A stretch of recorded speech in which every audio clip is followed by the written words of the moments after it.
በስመ አብ ወወልድ ወመንፈስ ቅዱስ አሐዱ አምላክ። በስመ አብ ወወልድ ወመንፈስ ቅዱስ አሐዱ አምላክ። በስመ አብ ወወልድ ወመንፈስ ቅዱስ አሐዱ አምላክ አሜን። ይትባረክ እግዚአብሔር አምላክ እስራኤል አምላክ አበዊነ ቅዱሳን ዘተሳሃለነ ወገብረ መድኃኒተ ለዘበዚአሁ። ይቅር ያለን ለወገኖቹ ለምእመናን ሕይወትን መድኃኒትን ያደረገ የአባቶቻችን አምላክ የቸርነት ባለቤት ቸሩ መድኃኔ ዓለም ቅዱስ ክቡር ስሙ የተመሰገነ ይሁን። እንዴት ዋላችሁ? እንዴት ሰነበታችሁ? ቸርነት፣ ምሕረት፣ ይቅርታ፣ ርኅራኄ የባሕሪ ገንዘቡ የሆነ አምላካችን መድኃኒታችን ኢየሱስ ክርስቶስ ለአምላክነቱ እንደሚገባ በድጋሚ የተመሰገነ ይሁን። እመቤታችን ወላዲተ አምላክ ንጽሕት ቅድስት ድንግል ማርያም፣ ቅዱስ መስቀል፣ ቅድስት ቤተ ክርስቲያን፣ ወዳጆቹ ቅዱሳን ሁሉ የተመሰገኑ ይሁኑ። እንኳን አደረሳችሁ።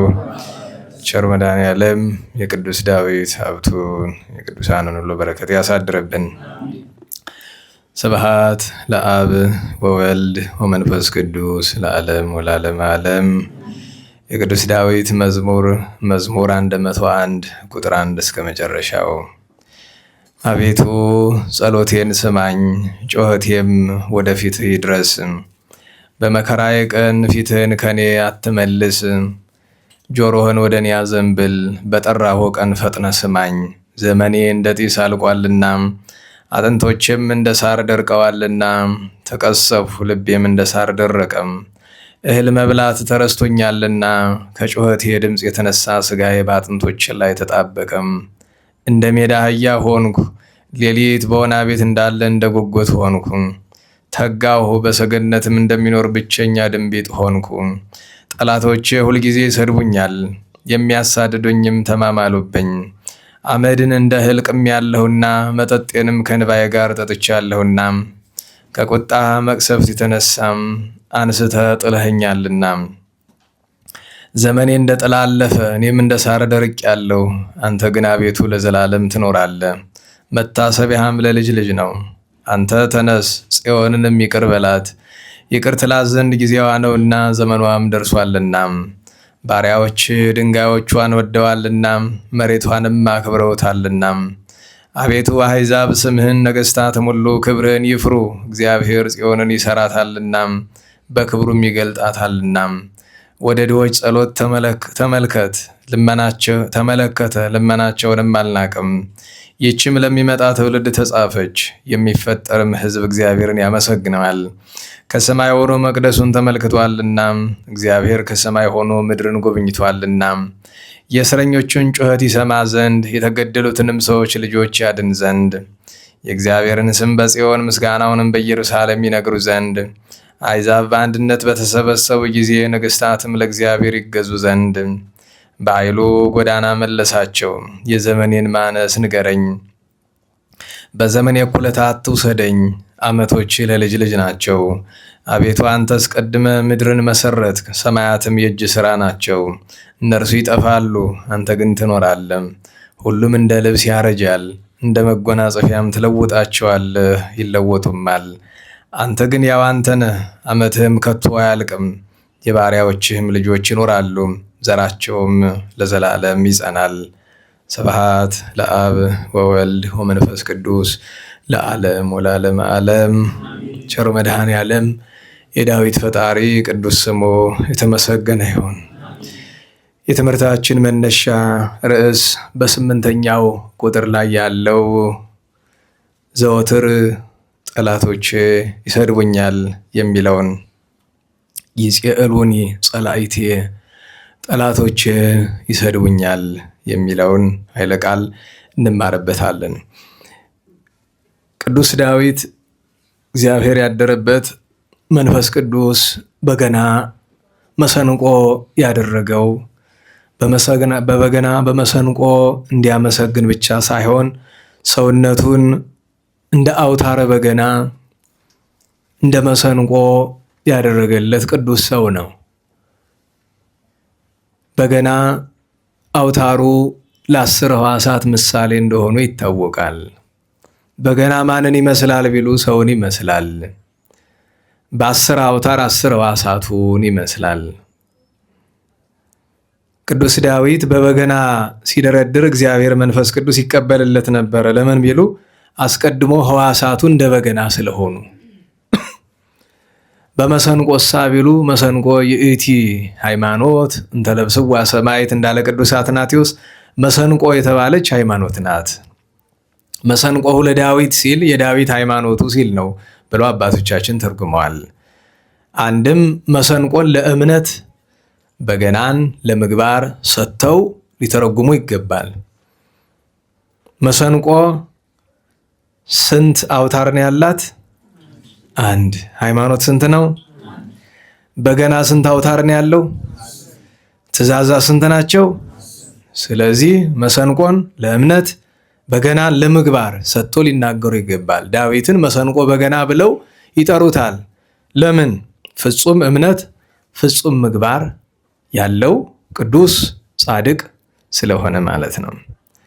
እንግዲህ ይህንን 101ኛውን መዝሙር ድፍን 100 መዝሙሮችን አመስግኖ በ101ኛው ላይ የተናገራቸው ብዙ ኃይለ ቃላት አሉ። በቤተክርስቲያናችን ማሕሌት ሲጀመር ወርኃ በዓል ክብረ በዓል ከሆነም ከአብይ ጾም ውጭ ወርኃ በዓል ክብረ በዓል ሲሆን ማሕሌት የሚጀመረው ምን ተብሎ ነው ይባላል? ስቡሕ ተብሎ ነው። የስቡሕ ማንሻው ምንድን ነው? ይህ መዝሙር ነው። የትኛውም ወርኃ በዓል ክብረ በዓል ስቡሕ ተብሎ ከተቆመ ስቡሕ ወዱ ዘሳረረ ኩሉ ዓለመ በአሐቲ ቃል ከመባሉ አስቀድሞ በሐሌታ እየመላለሱ እየተቀባበሉ ምን ይላሉ? ስማኒ እግዚኦ ጸሎቴ ይላል። አንሺው አቤቱ ልመናዬን ስማኝ። ወይብፅሕ ቅድሜከ ገአሬ ሐዘኔ ጩኸቴ ወደ አንተ ይድረስ። ወይትምይጥ ገጸከ እምኔ በኃጢአቴ በበደሌ ምክንያት ገጸ ምሕረትህን ከኔ አትመልሰው። ብትመልሰውም እንደመለስከው አትቅር። በዕለተ ምንዳቤ አጽም እዝነከ ኀቤ በመከራዬ ቀን ጆሮህን የኔን ነገር ወደ መስማት አዘንብለው። አመለ ተፄውዐከ ፍጡነ ስምዐኒ በልመና በጸሎት በጠራው ጊዜ ፈጥነህ ስማኝ። እነዚህ 5 አንቀጾች ተብለው ነው ከዚያ ስቡሕ ተብሎ ወደ ሌላው ቀለም የሚኬደው። ታዲያ መዝሙር 101 ሲጀምር ከሌሎች የተለየ ርዕስ አለው። ሌሎቹ አርእስት በሙሉ በቤተክርስቲያናችን በትርጓሜ በእንተ በእንተ እያለን የሚቀጥል 10 አርእስት አሉት። በእንተ ርዕሱ፣ በእንተ ሰሎሞን፣ በእንተ ክርስቶስ፣ በእንተ ትሩፋን፣ በእንተ ሕዝቅያስ፣ በእንተ ኤርምያስ፣ በእንተ መቃብያን እያለን የሚቀጥል። እዚህ ላይ ሲደርስ ግን ምን ይላል? ጸሎተ ባሕታዊ ሶበ ይትየክዝ ወይክኡ ስእለቶ ቅድመ እግዚአብሔር። ይህ ባሕታዊ የብቸኛ ሰው ጸሎት ነው። ባዘነ በተከዘ ጊዜ ወደ እግዚአብሔር ልመናውን ባቀረበ ጊዜ ብሎ ይለዋል። በዚህ ምክንያት አባቶቻችን ገዳማውያን ከጸሎት ከዳዊት መዝሙር ይህንን ይመርጡታል። ርዕሱ በእንተ ትሩፋን ነው። በምስጢሩ ነገረ ድነትም አለበት። ዋናው ርዕሱ ግን ስለ ትሩፋን ቅዱስ ዳዊት ካረፈ ከ350 ዘመን በኋላ ስለነበሩ ፋርስ ባቢሎን በኃጢአታቸው ምክንያት ተማርከው ስለወረዱ ስለ ትሩፋን የተነገረ ኃይለ ቃል ነው። ታዲያ አባቶቻችን እችን እዚህ ያለችውን አንቀጽ 5ቷን አንቀጽና ከዚያ በመዝሙር 26 ላይ ደግሞ በቅዳሴ ጊዜ ካህኑ ይላል አይደለም? ካህኑ ቅዳሴ ሲገባ ገና እኛ ምንበሃ መስቀል አብርሃ እያልን ወይም ኩሉ ዘገብራ እያልን ስንገባ ካህኑ ምን ይላል? መጀመሪያ በስመ አብ ብሎ የሚመጠን ዛቲ ዕለት ይላል አይደለም? ያን ካለ በኋላ በመካከል ቃለ ዳዊት ያስገባል። እሷ ምንድን ነው የምትል? ወሐሰስኩ ገጸከ ይላል። ገጸ ዚአከ አሐስስ እግዚኦ ወይትምይጥ ገጸከ እምኔ ወይትትጋስ እንገብርከ ተምኢአከ ረዳኤ ኩነኒ ወይትግድፈኒ። እነዚህ 5 ከዚህ 5 ከዛ። አባቶቻችንም ብዙ ጊዜ እንዲያ ያደርጋሉ እግዚአብሔርን። እንግዲህ ወሐሰስኩ ገጸከ ይላል። ገጸ ምሕረትህን ሻው ፈለግኩ። ገጸ ዚአከ አሐስስ እግዚኦ፣ አሁንም ያንተን ገጸ ምሕረትን እሻለሁ ወይ ትምጥ ገጸ ከምኔ። ነገር ግን እኔ ገጸ ምሕረትን ስሻ አንተ ገጸ ምሕረትን ከኔ ወደዚያ አትመልሰው። ወይ ትትጋስን ገብርከ ተምኢአከ በኃጢአቴ ምክንያት ተቆጥተኸኝ ከኔ አትራቅ፣ ከባሪያ አትራቅ። ረዳኤ ኩነኒ ረዳቱ ነኝ፣ ወይ ትግድፈኒ አትጣለኝ ብሎ ይላል። ይሄ ውስጡ ምስጢረ ሥላሴም አለው። አባቶቻችን ገጸከን ስንት ጊዜ ለሚደጋግመው ወሐሰስኩ ገጸከ ገጸ ዚአከ አሐስስ እግዚኦ። ቀጥሎ ወይ ትሚጥ ምን ገጸከ ምን ለምስጢረ ሥላሴ ተርጉመውታል። ምስጢረ ሥላሴን ቅዱስ ዳዊት ከተናገረባቸው አንቀጾች አንዱ ይሄኛው ነው እና ለሁሉም የቅዱስ ዳዊትን መዝሙር የቅዱሳት መጻሕፍትን ቃላት ከአንጀታችን ካላለው በድምፅ ማጉያ ብንለው፣ በቅዳሴ ጊዜ ብንለው፣ በኪዳን ጊዜ ብንለው፣ በግል ጸሎት ብንለው፣ በንግግር ጊዜ በምንም ብንለው ዋጋ አያስገኝም። ዋጋ የሚያሰጥን በነገራችሁ ላይ ቅዱሳን መነኮሳት ቅዱሳን አባቶቻችን ደጎቹ ከሁሉ አብልጠው የሚወዱ የዳዊትን መዝሙር ይታወቃል። በነገራችሁ ላይ የዳዊትን መዝሙር ሳይደግም ከቅድስና የደረሰ ለውርርድ የምትጠሩልኝ ሰው ቅዱስ አይኖርም።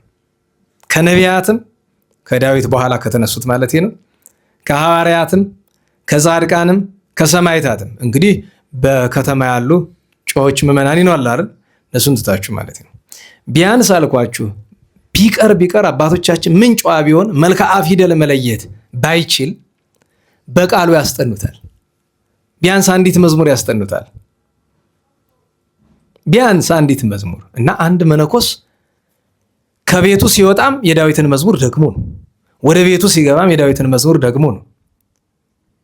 ምግብ ሊመገብ ሲጀምር የዳዊትን መዝሙር ደግሞ ነው። በነገራችሁ ላይ እንዳሁኑ ዘመን ስብሐት የሚለው ምስጋና ስላልነበረ ግን ከተደረሰም በኋላ ቅዱሳን መነኮሳት የዳዊት መዝሙር ነው የሚደግሙ። ምግቡንም ሲጨርስ ማዕዱንም የዳዊት መዝሙር ነው የሚደግም። ከእንቅልፉ ሲነሳም የዳዊት መዝሙር ነው የሚደግም። ሊተኛ ሲልም የዳዊትን መዝሙር ነው የሚደግም። ይኸው ነው በቃ። ምግብ፣ ልብስ፣ ቀለብ ነው። የቅዱስ ዳዊት መዝሙር ቀለባቸው ነው። ደግሞ እንደምታውቁት የቅዱስ ዳዊት መዝሙር የሰው ሁሉ መሻተ ውስጡ አለው። ስጋዊ ብትሉት መንፈሳዊ ነገር ሁሉም ነገር አለው። ለዚህ አይደለ እዚህ በፊት ነግሬያቸዋለሁ አይደል? 150ውን ዳዊት ካንጀታቸው የሚደግሙ አባቶቻችን የመጨረሻው ንዑሳነ መሐዌን በእንተ ርእሱ ላይ መጨረሻ ከሰብቡ በኋላ ንዑሳነ መሐዌ መካከል ላይ መኑ ነገሩ ለእግዚእ ይላል ቅዱስ ዳዊት። በመደነቅ ፈቃዱን ሁሉ ሳይለምነው ያደረገለትን አስቡ እና እረ ጌታ ሳይደንቅም ብለው አባቶቻችን እዚህ አንቀጽ ላይ ምናሉ መኑ ነገሩ ለዳዊት እረ እኔን መሻት ለዳዊት ማን ነገረው ብለው ግልብጠው አድንቀዋል። ለምን የሁላችን እዚያ ውስጥ አለ። ሰው ቢበድል ንስሐ ለመግባት ንስሐ ውስጡ አለ። ትሕትናን የምትፈልጉ ምንፈልግ ስለ ትሕትና አለ። ስለ ትዕግስት ነው፣ ስለ ትዕግስት አለ። ስለ ፍቅር ነው አለ። ስለ ጾም ነው አለ። ስለ ጸሎት፣ ስለ ስግደት፣ ስለ ምጽዋት፣ ስለ ሁሉ ነገር አለ። ስለ መውደቅ አለ፣ ስለ መነሳት አለ። ስለ ምስጢረ ሥላሴ አለ፣ ምስጢረ ስጋዌ አለ፣ ምስጢረ ጥምቀት አለ፣ ምስጢረ ቁርባን አለ፣ ምስጢረ ትንሣኤ ሙታን አለ፣ ነገረ ክህነት አለ። ስለ ነቢያት አለ፣ ስለ ሐዋርያት፣ ስለ ጻድቃን፣ ስለ ሰማዕታት አለ፣ ስለ ደናግል፣ ስለ መነኮሳት አለ። ስለ ሁሉ ነገር አለ። የዳዊት መዝሙር እንዲያ ነው። ቀለባቸው ሕይወታቸው ነው። ታዲያ ሲደግሞ ከአንጀታቸው ነው። ቢያቀታቸው እንኳ ቢያንስ አባቶቻችን ምናምን እንደው በቀን አንዲት መዝሙር እንኳ እንደው ከዚያ ሁሉ ጌታችን በቅዱስ ማቴዎስ ወንጌል ምዕራፍ 6 ላይ ስትጸልዩ አትድገሙ ብሎ አማርኛው አትድገሙ ይለዋል። ግን ስለ ነገረ ዝንጋኤ የተነገረ ኃይለ ቃል ነው። አንዳንድ ጊዜ ሰዎች ለምሳሌ ባለማስተዋል ረጅም ጸሎት ከማድረግ በማስተዋል አጭሩ ይሻላል ነው ያላችሁ። የመጀመሪያው አማራጭ ረጅሙንም በማስተዋል ማድረስ ነው። ነገር ግን ችሎታው ከሌለው ባለማስተዋል ዝም ብሎ ይሄ በእኛ ቤተክርስቲያን በዚህ በቤተ ክህነቱ ምን ይባላል? ድጋም ይባላል አይደል? ወደ ገመ ይባላል። በእርግጥ ደገመ ማለት አነበበ ነው ነገሩ። ነገር ግን ወደኛ ስናመጣው ጸሎት ከመባል ይልቅ ምን ለመባል ነው የሚቀርብ? ዝም ብሎ በቃ ከንፈራችን ይንቀሳቀሳል። አቡነ ዘበሰማያትም ስንል ዳዊትም ስናደርስ ሌላም ነገር ስንል ልማድ ይሆንና ልባችን ምን እያለ እንደሆነ አያስበውም። ለምሳሌ ማህሌት ላይ ቆመን ስማኒ እግዚኦ ጸሎቴ ብለን ስንል እግዚአብሔር ነው እያናገር ነው ያለ ነው ወይስ ዝም ብሎ ለመናገር ያክል ነው? ደህና ዋላችሁ? እንዴት ዋላችሁ?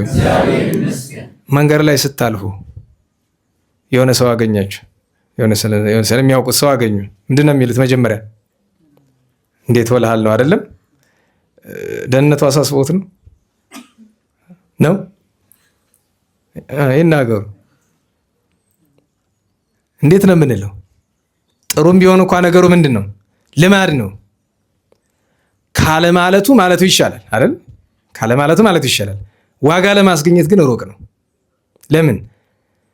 እኔም ራሴ አሁን በጉባኤው መካከል ደህና ዋላችሁ ብላችሁ አሁን ደህንነታችሁ አስጨንቆኝ ይመስላችኋል? ማለት አያስጨንቀኝም አይደለም፣ ግን ያንን አስቤ ተጨንቄ አይደለም። እናንተን አንድ ስብሐት እግዚአብሔር እንዲመሰገን ከመፈለግ፣ ሁለተኛ እንድትነቁ ለማለት ነው እንጂ ደህንነታችሁ የሚያሳስበው ሰው መጥቶ ደህና ዋላችሁ ከማለቱ በፊት ስለ ደህንነታችሁ እግዚአብሔር ጋር መመካከር አለን። ይቅር በለው ይቅር በላት፣ ምሕረት ላክለት ተብሎ ይለምናል እግዚአብሔር። እና በእውነቱ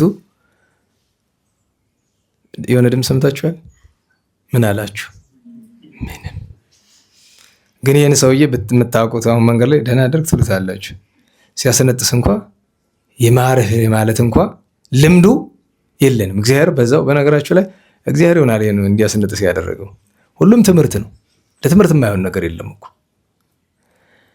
እና ጸሎት ስናደርግ ኑሯችን በሙሉ ልማድ እንዳይሆንብን ልምምድ።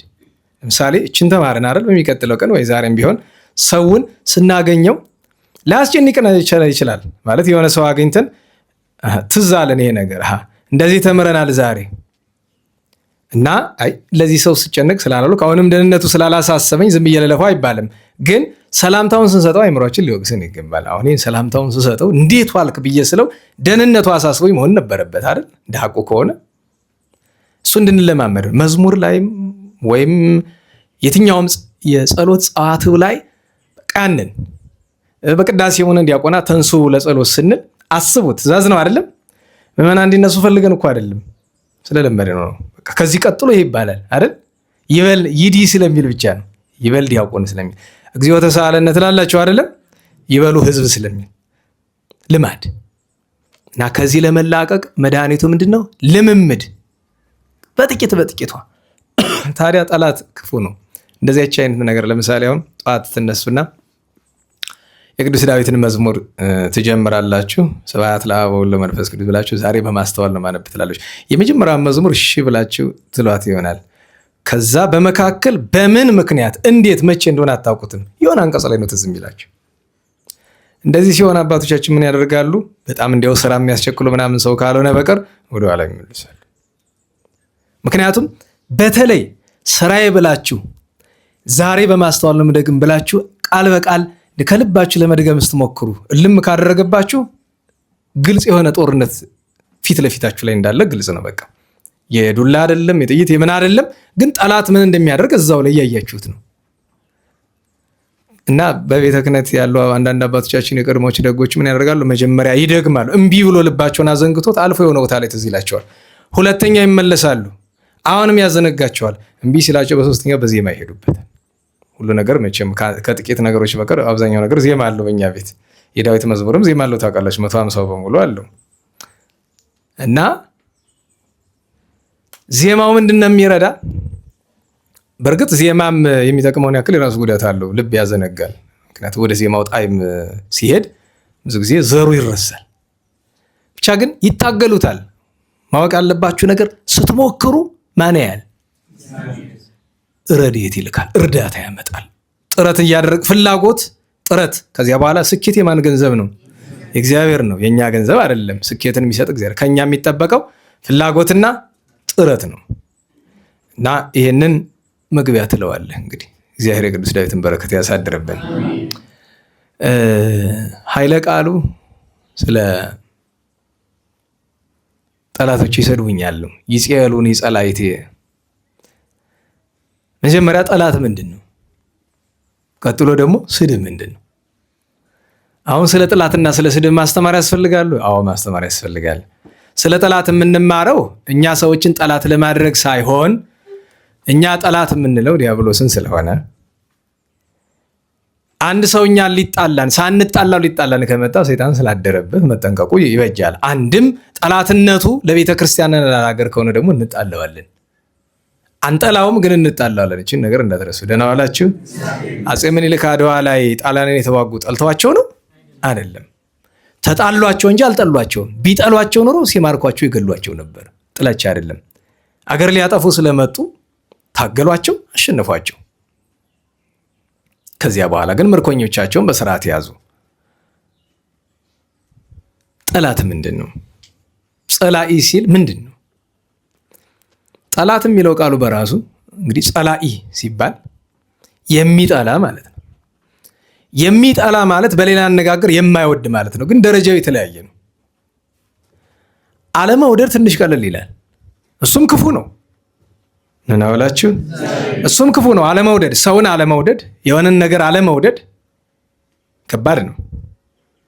ነገር ግን አባቶቻችን ከፍተኛው የጥላቻ ደረጃ የሚመጣ ገና ከመነሻውን ይላል። የሆነ ሰው ማያስደስተንን ነገር ሲናገር ማሰብ ያለብን አንድ ነገር አለ። እናውላችሁ እንደ ስጋዊ ከሆነ ያ ሰው እኛን የማስደሰት ግዴታ አለበት? ነገሩኝ።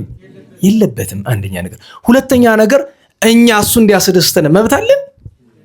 ብዙ ጊዜ ሰዎች በሚናገሩት በሚያደርጉት ነገር ተበሳጭተን ጥላቻ እናሳድራለን አይደል? ይህ እኮ እንኳን በመንፈሳዊ በስጋዊ ደረጃም እኮ ስህተት ነው። የመሰለውን ነገር አድርጓል፣ የመሰለውን ነገር ተናግሯል። ምናልባት አካላዊ የሆነ ነገር ሲያመጣ ሊሆን ይችላል። እሱም ቢሆን ግን በቤተክርስቲያናችን መድኃኒታችን ኢየሱስ ክርስቶስ በቅዱስ ማቴዎስ ወንጌል 5:46 ላይ ምን አለ? በሰማይ ላለው አባታችሁ ልጆች ትሆኑ ዘንድ ጠላቶቻችሁን ንገሩኝ። እና ጠላት ማለት እኛ የምንጠላው ሳይሆን አንድ ክርስቲያን ጠላት ብሎ ቃል ከተጠቀመ እሱ የሚጠላው ነው አይደለም። ምክንያቱም እኔ የምጠላው ከሆነ ክርስቲያን አይደለሁም። እያችሁ ጠላት ስል እሱ የሚጠላኝ ማለት ነው። ጸላኤ ሰናያት ብለን ስንል ምንድነው የምንለው? ጸላኤ ሰናያት በጎ ነገርን የሚጠላ ጸላኤ ሰብ ይሉታል አባቶቻችን አይደለም? ሰውን የሚጠላ አንድም በጥሬው ጸላኤ እግዚአብሔር ይሉታል። እግዚአብሔርን የሚጠላ ለቱ ስብሐት። ሰውን ለመጥናት ምክንያት አለው ወይ? ከቶ ነው የለው። ምክንያቱም መድኃኒታችን እኛ ማንን መስለን የተፈጠርንም? ንገሩኝ። እግዚአብሔር ፍጥረቱን ይጠላል? ይህን ሁሉ እያደረግን ይጠላናል? አይጠል። ለምን? ስመ እግዚአብሔር ፍቁር ውእቱ። እግዚአብሔር ምንድን ነው? እኛን ሲፈጥረን ደግሞ ማንን አስመስሎ ፈጠረን? አዎ። ስለዚህ እኛ ሰዎችን ለመጥላት ስጋዊ እንጂ መንፈሳዊ ምክንያት አይኖረንም። አሁን እኔን ስነግራችሁ ስለምንችለው አይደለም። አሁን የምነግራችሁ ነገር እኔም እናንተ የምንችለው ነገር ሆኖ አይደለም። ወደፊት ግን ይቻላል። መጀመር ግን ይቻላል። መሞከር ይቻላል። ቅዱሳን ማለት እንደዛ ነው። ቅዱሳን የሚጠሉት ታውቃላችሁ? አላቸው? የላቸው? ለዚያ ነው አይደል በአባ ጢሞቴዎስ ግብፃዊ ታሪክ ውስጥ እየቆራረጠ ሲያሰቃየው የነበረው ደቀ መዛሙርቱንና የነፍስ ልጆችን በሙሉ የፈጀበትን መኮንን ዘመነ አጸባ ሲያልፍ ይጸልያል። ወደ እግዚአብሔር ሲጸልይ የሰሙ ሰዎች ሄደው ለመኮንኑ ይነግሩታል። ያ መኮንኑ ከስልጣኑ ተሽሯል፣ ተራ ሰው ሆኗል። ምን አለ? ረገመኝ ወይ ሊከሰኝ ይፈልጋል ስላችሁ፣ ኧረ አይደለም እባክህ እኔ ወደ አንተ እንድደርስ ያደረገኝ እሱ ነው። በሱ ምክንያት ወደ አንተ ደርሻለሁ። እባክህ በእኔ ምክንያት ወደ አንተ አድርሰው፣ ልመናዬን ምክንያት አድርግለት ብሎ ልብ በሉ። ስለቆራረጠውና ያን ሁሉ ስቃይ ስላደረሰበት እንደ ጠላት እንደ ወዳጅ ነው የቆጠረው። ወደ እግዚአብሔር ያደረሰኝ ወዳጅ ነው ብሎ ነው የሚያስበው። እሱ ነው የክርስትና ጫፉ። ስለዚህ ጠላት ማለት የሚጠላን እንጂ የምንጠላው ማለት አይደለም። የሚጠላን ጠላት። ሁለተኛው ስድብ ነው። መቼም ስድብ እንዳተረጓጎሙ ይመስለኛል። እንግዲህ ለምሳሌ ስም አለን አይደለኛ? ተሳዳቢው ሰባኪ ነው አልምንባል። ሁለቱ አብረው ስለማይሄዱ አንዱን ቢተውት ጥሩ ነበረ። ልክ ከዚህ በፊት እንደነገርኳችሁ ሰው ሲቀርባችሁ እየቀረበ ሲሄድ አማርኛው ይለወጣል፣ አክብሮቱ ይለወጣል፣ ሁሉ ነገሩ ይለወጣል። እና እዚህ በፊት ጋሽ ሲል የነበረ ሲል ቆይቶ እንደው ጋሽና የማይሆን ሌላ ቃል ጨምሮ መጣና አይ አብሮ አይሄዱም፣ አንዱን ተው፣ ወይ ጋሽን ተው ወይ ያኛውን ቃል ተው እናላችሁ። ለምሳሌ ካህናትን አቆላምጦ የሚጠራ ሰው ይገጥማቸዋል። በተለይ በመሀል ሀገር ስትሄዱ አይደል? ቄስ ቴዲ ይባላል ምስል አይደል? እንደዛ ቴዲ ቄስ ቴዲ አይሆንም። ወይ ቄስን ተወው ወይ ቴዲን ተወው። እውነቴን ነው። እንዴት ዋላችሁ? አሁን ዲያቆን ጥል አይለውትም ሰው ይላል አይደለም? አንዱን ተውልኝ ይበሉት አይሄድማ። እና አንዳንድ ጊዜ አብሮ የማይሄዱ ነገሮች አሉ እና ያ ክፉ መምህር ወይ ክፉ ወይ መምህር ነው። ሁለቱ አብሮ አይሄዱም። ስድብ ምንድን ነው ከተባለ አባቶቻችን ሰውን ባደረገውም ሆነ ባላደረገው ክፉ ቃል ስም ሰጥቶ መጥራት ነው። ልብ በሉ። ደህና ዋላችሁ። ባደረገውም ሆነ ባላደረገው ነገር ክፉ ስም፣ በጎውን አይደለም፣ ክፉ ስም። ለምሳሌ ምንም ያልሰረቀውን ሰው ሌባ ብዬ ብለው ስድብ ነው አይደለም? ንገሩኝ። የሰረቀውን ሰውስ ሌባ ብለው ምንድን ነው? ስድብ ነው። ደህና ዋላችሁ። ታዲያ እውነት እንዴት ይነገር ከተባለ ቦታ አለው። ለምሳሌ አንድ አቃቤ ሕግ ይሄ ሰው ሰርቋል ሌባ ነው ብሎ ቢከስ ከስድብ አይቆጠርም ማስረጃ እስካለው ድረስ። ለምን? ስራ ነው እንዲል የሚያስደርገው፣ የግል ጉዳይ አይደለም። በነገራችሁ ላይ አንድን ሌባ በግልህ ሌባ ብለህ ብትጠራው ስድብ ነው፣ ግብሩ ነው ይታወቃል። ግን ሌባ ብለህ ስትል ትልቁ የረሳኸው ነገር ራስህን ምን አድርገህ መቁጠር ነው። በነገራችሁ ላይ ሰዎችን መልከ ጥፉ ስንል ራሳችንን ምን ማለታችን ነው? ሰዎችን አላዋቂ ስንል ራሳችንን ምን ማለታችን? በተቃራኒው እኮ እኔ ያውቃለሁ አንተ አታውቅም፣ እኔ ጥሩ ሰው ነኝ አንተ ሌባ ነህ ያልክ ነው። ለምን ሌባን ሌባ ብሎ ይሰድበው? ራሱ እሱ እንደዛ ነዋ። ራስን ጨዋ ማድረግ ነው። ጨዋ ስላችሁ ያው ባህሉን ጨዋ ማለት ነው፣ የቤተ እግዚአብሔርን አነጋገር ሳይሆን እና ስድብ ማለት ሰዎችን በሰሩትም ይሁን ባልሰሩት የክፋት ስም መጥራት ነው በአጠቃላዩ። እና ኃጢአት ነው ወይ ስድብ? ኃጢአት ነው። የኃጢአትነቱ ደረጃ እስከምን ድረስ ነው ከተባለ ጌታችን ምን አለ? ወንድሙን ደንቆሮ፣ ጨርቃም፣ ጨርቅ ለባሽ ብሎ የተሳደበ ሁሉ ምን ይገባዋል አለ? የገሃነመ እሳት ፍርድ ይገባዋል አለ። በጣም ሲያጸናው ትናንት የተነበበው ወንጌል ሰምታችሁ ከሆነ ምስባክ ላይ ነበራችሁ። ምን አለ ጌታችን? ሁሉም ኃጢአት ነው፣ ግን ሰውን የሰደበ የሰው ልጅን የሰደበ ኃጢአቱ ምን ይለታል? ይሰረይለታል። መንፈስ ቅዱስን የሰደበ ግን በምድርም በሰማይም አይሰረይለትም ብሏል መጽሐፍ። ሰውን የሰደበ ይሰረይለታል በማለቱ የሰው ልጅን የሰደበ ምን ነገረን? ይሰረይለታል ምን ማለት ነው? ምን ስለሆነ ነው? ግብሩ ኃጢአት ስለሆነ ነው። እናዋላችሁ ይሰረይለታል ምን ማለት ነው? ይቅር ይባላል። ንስሐ ከገባ ምህረት ከለመነ ይቅር ይባላል። የሰው ልጅን የሰደበ ማለት ስድብ ምን ስለሆነ ነው? ኃጢአት ስለሆነ ነው።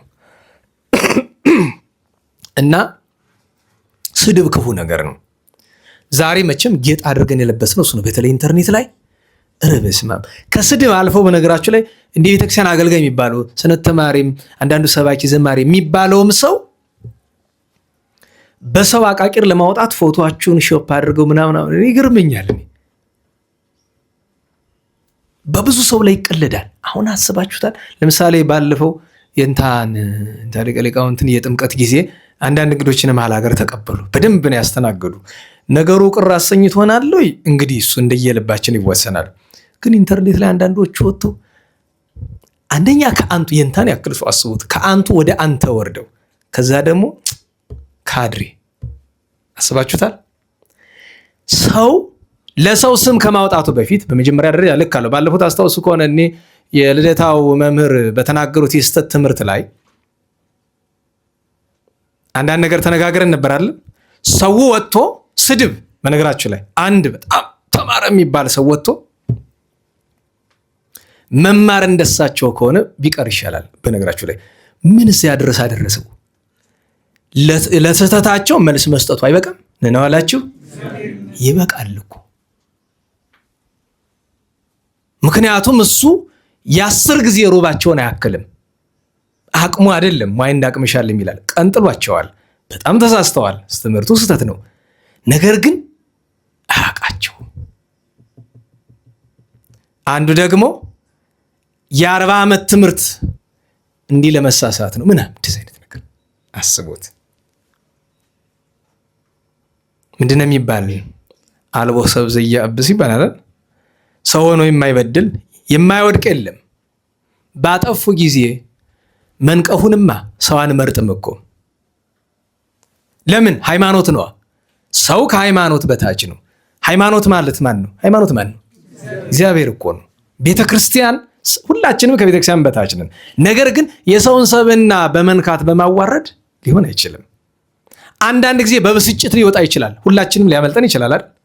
ብስጭት ሲል በእመቤታችን ላይ፣ በቤተክርስቲያን ላይ፣ በሀገር ላይ፣ በደጋግ አባቶች ላይ የማይገባ ነገር ሲነገር ሆን ተብሎ የስህተት አይደለም ሆን ተብሎ ሲነገር እኛም ጋር የምንናገራቸው ቃላት አሉ አይደል? ስህተት ናቸው እነሱ።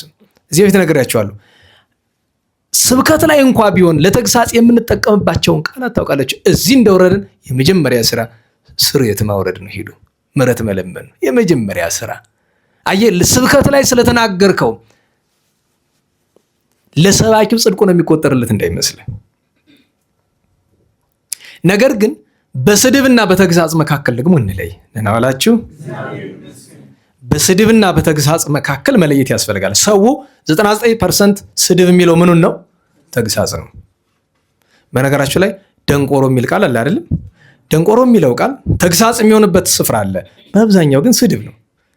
እንደ መድረክ ስብከትም ላይ ቢሆን ስድብ ነው። በግልጽ ማልነገራችሁ በጣም ምሕረት መለመን ያስፈልገዋል። ምክንያቱም ይህን ቃል አብዝቼ ስጠቀም የኖርኩ ሰው ስለሆንኩኝ ማለት ነው። መድረክ ላይ ስለተነገረ ጽድቅ ሊሆን አይችልም። በስብከት መካከል ስለገባ ለምን ቢባል ስናገር ለቤተ ክርስቲያን በመቅናት ለቃል እግዚአብሔር በመቅናት ሊመስል ይችላል። ምናልባት ግን የስድብ ፍላጎት ውስጥ ኑሮም ሊሆን ይችላል፣ አይታወቅም። ደህና ዋላችሁ።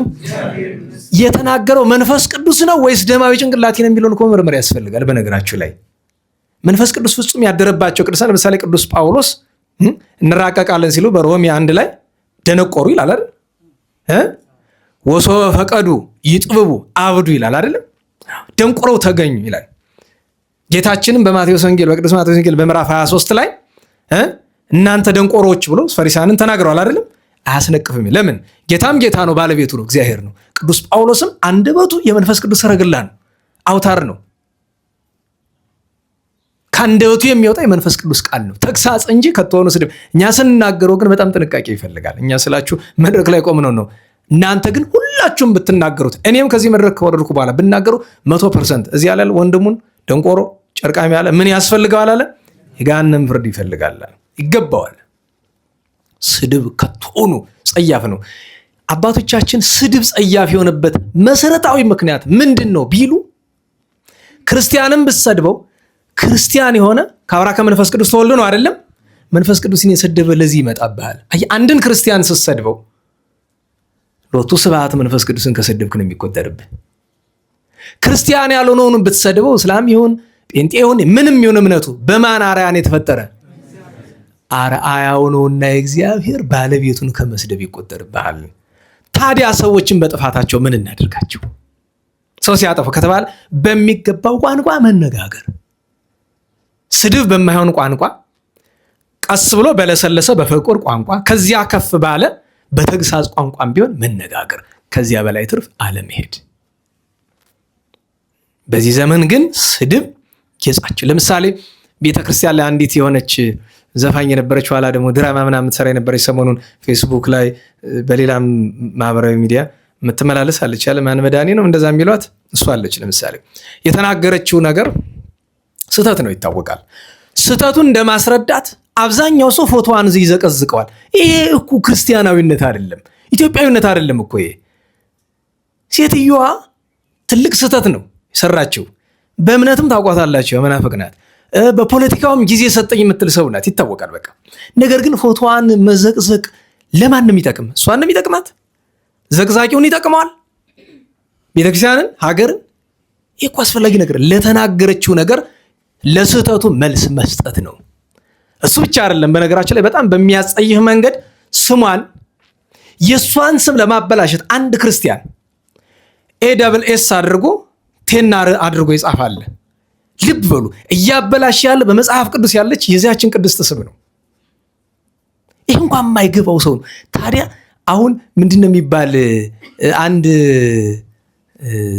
ትልቅ ሰው ነበሩ ይባላል እና የከተማው ሰው ተበላሸ ብለው መጥቶ ነገሯቸው። ምንድን በጣም ትልቅ አባት መካር ናቸው ተብሎ እና እንዲህ እያለ እየተሳደበ ምን ይሏቸዋል እና ቃሉ ያው ጥሩ ስላልሆነ እንኳን በቤተክርስቲያን አውደ ምሕረት በሌላም ስፍራ የማይነገር ስለሆነ እሳቸው ብድግ ብሎ በፉከራ ያን ቃል ተናግረው አሳየኝ ማን ነው ልኩን ነው። አስቡት እንግዲህ እኔም አሁን ስናገራችሁ ቆይቼ ልክ ከዛ ቃል ስደርስ ደንቆሮ የሚለው ቃል ካፌ ደርሶ ነው የተመለሰ። ልማድ ክፉ ነው፣ ጥሩ ነገር አይደለም። ይሄ እኮ በነገራችን ላይ እኛ መድረክ ላይ መቆም ያለብን ሰዎች አልነበርንም። በጣም አንመጥንም ጨርሶ እኔን የሚመስሉ ብዙዎቹ ማለት ነው።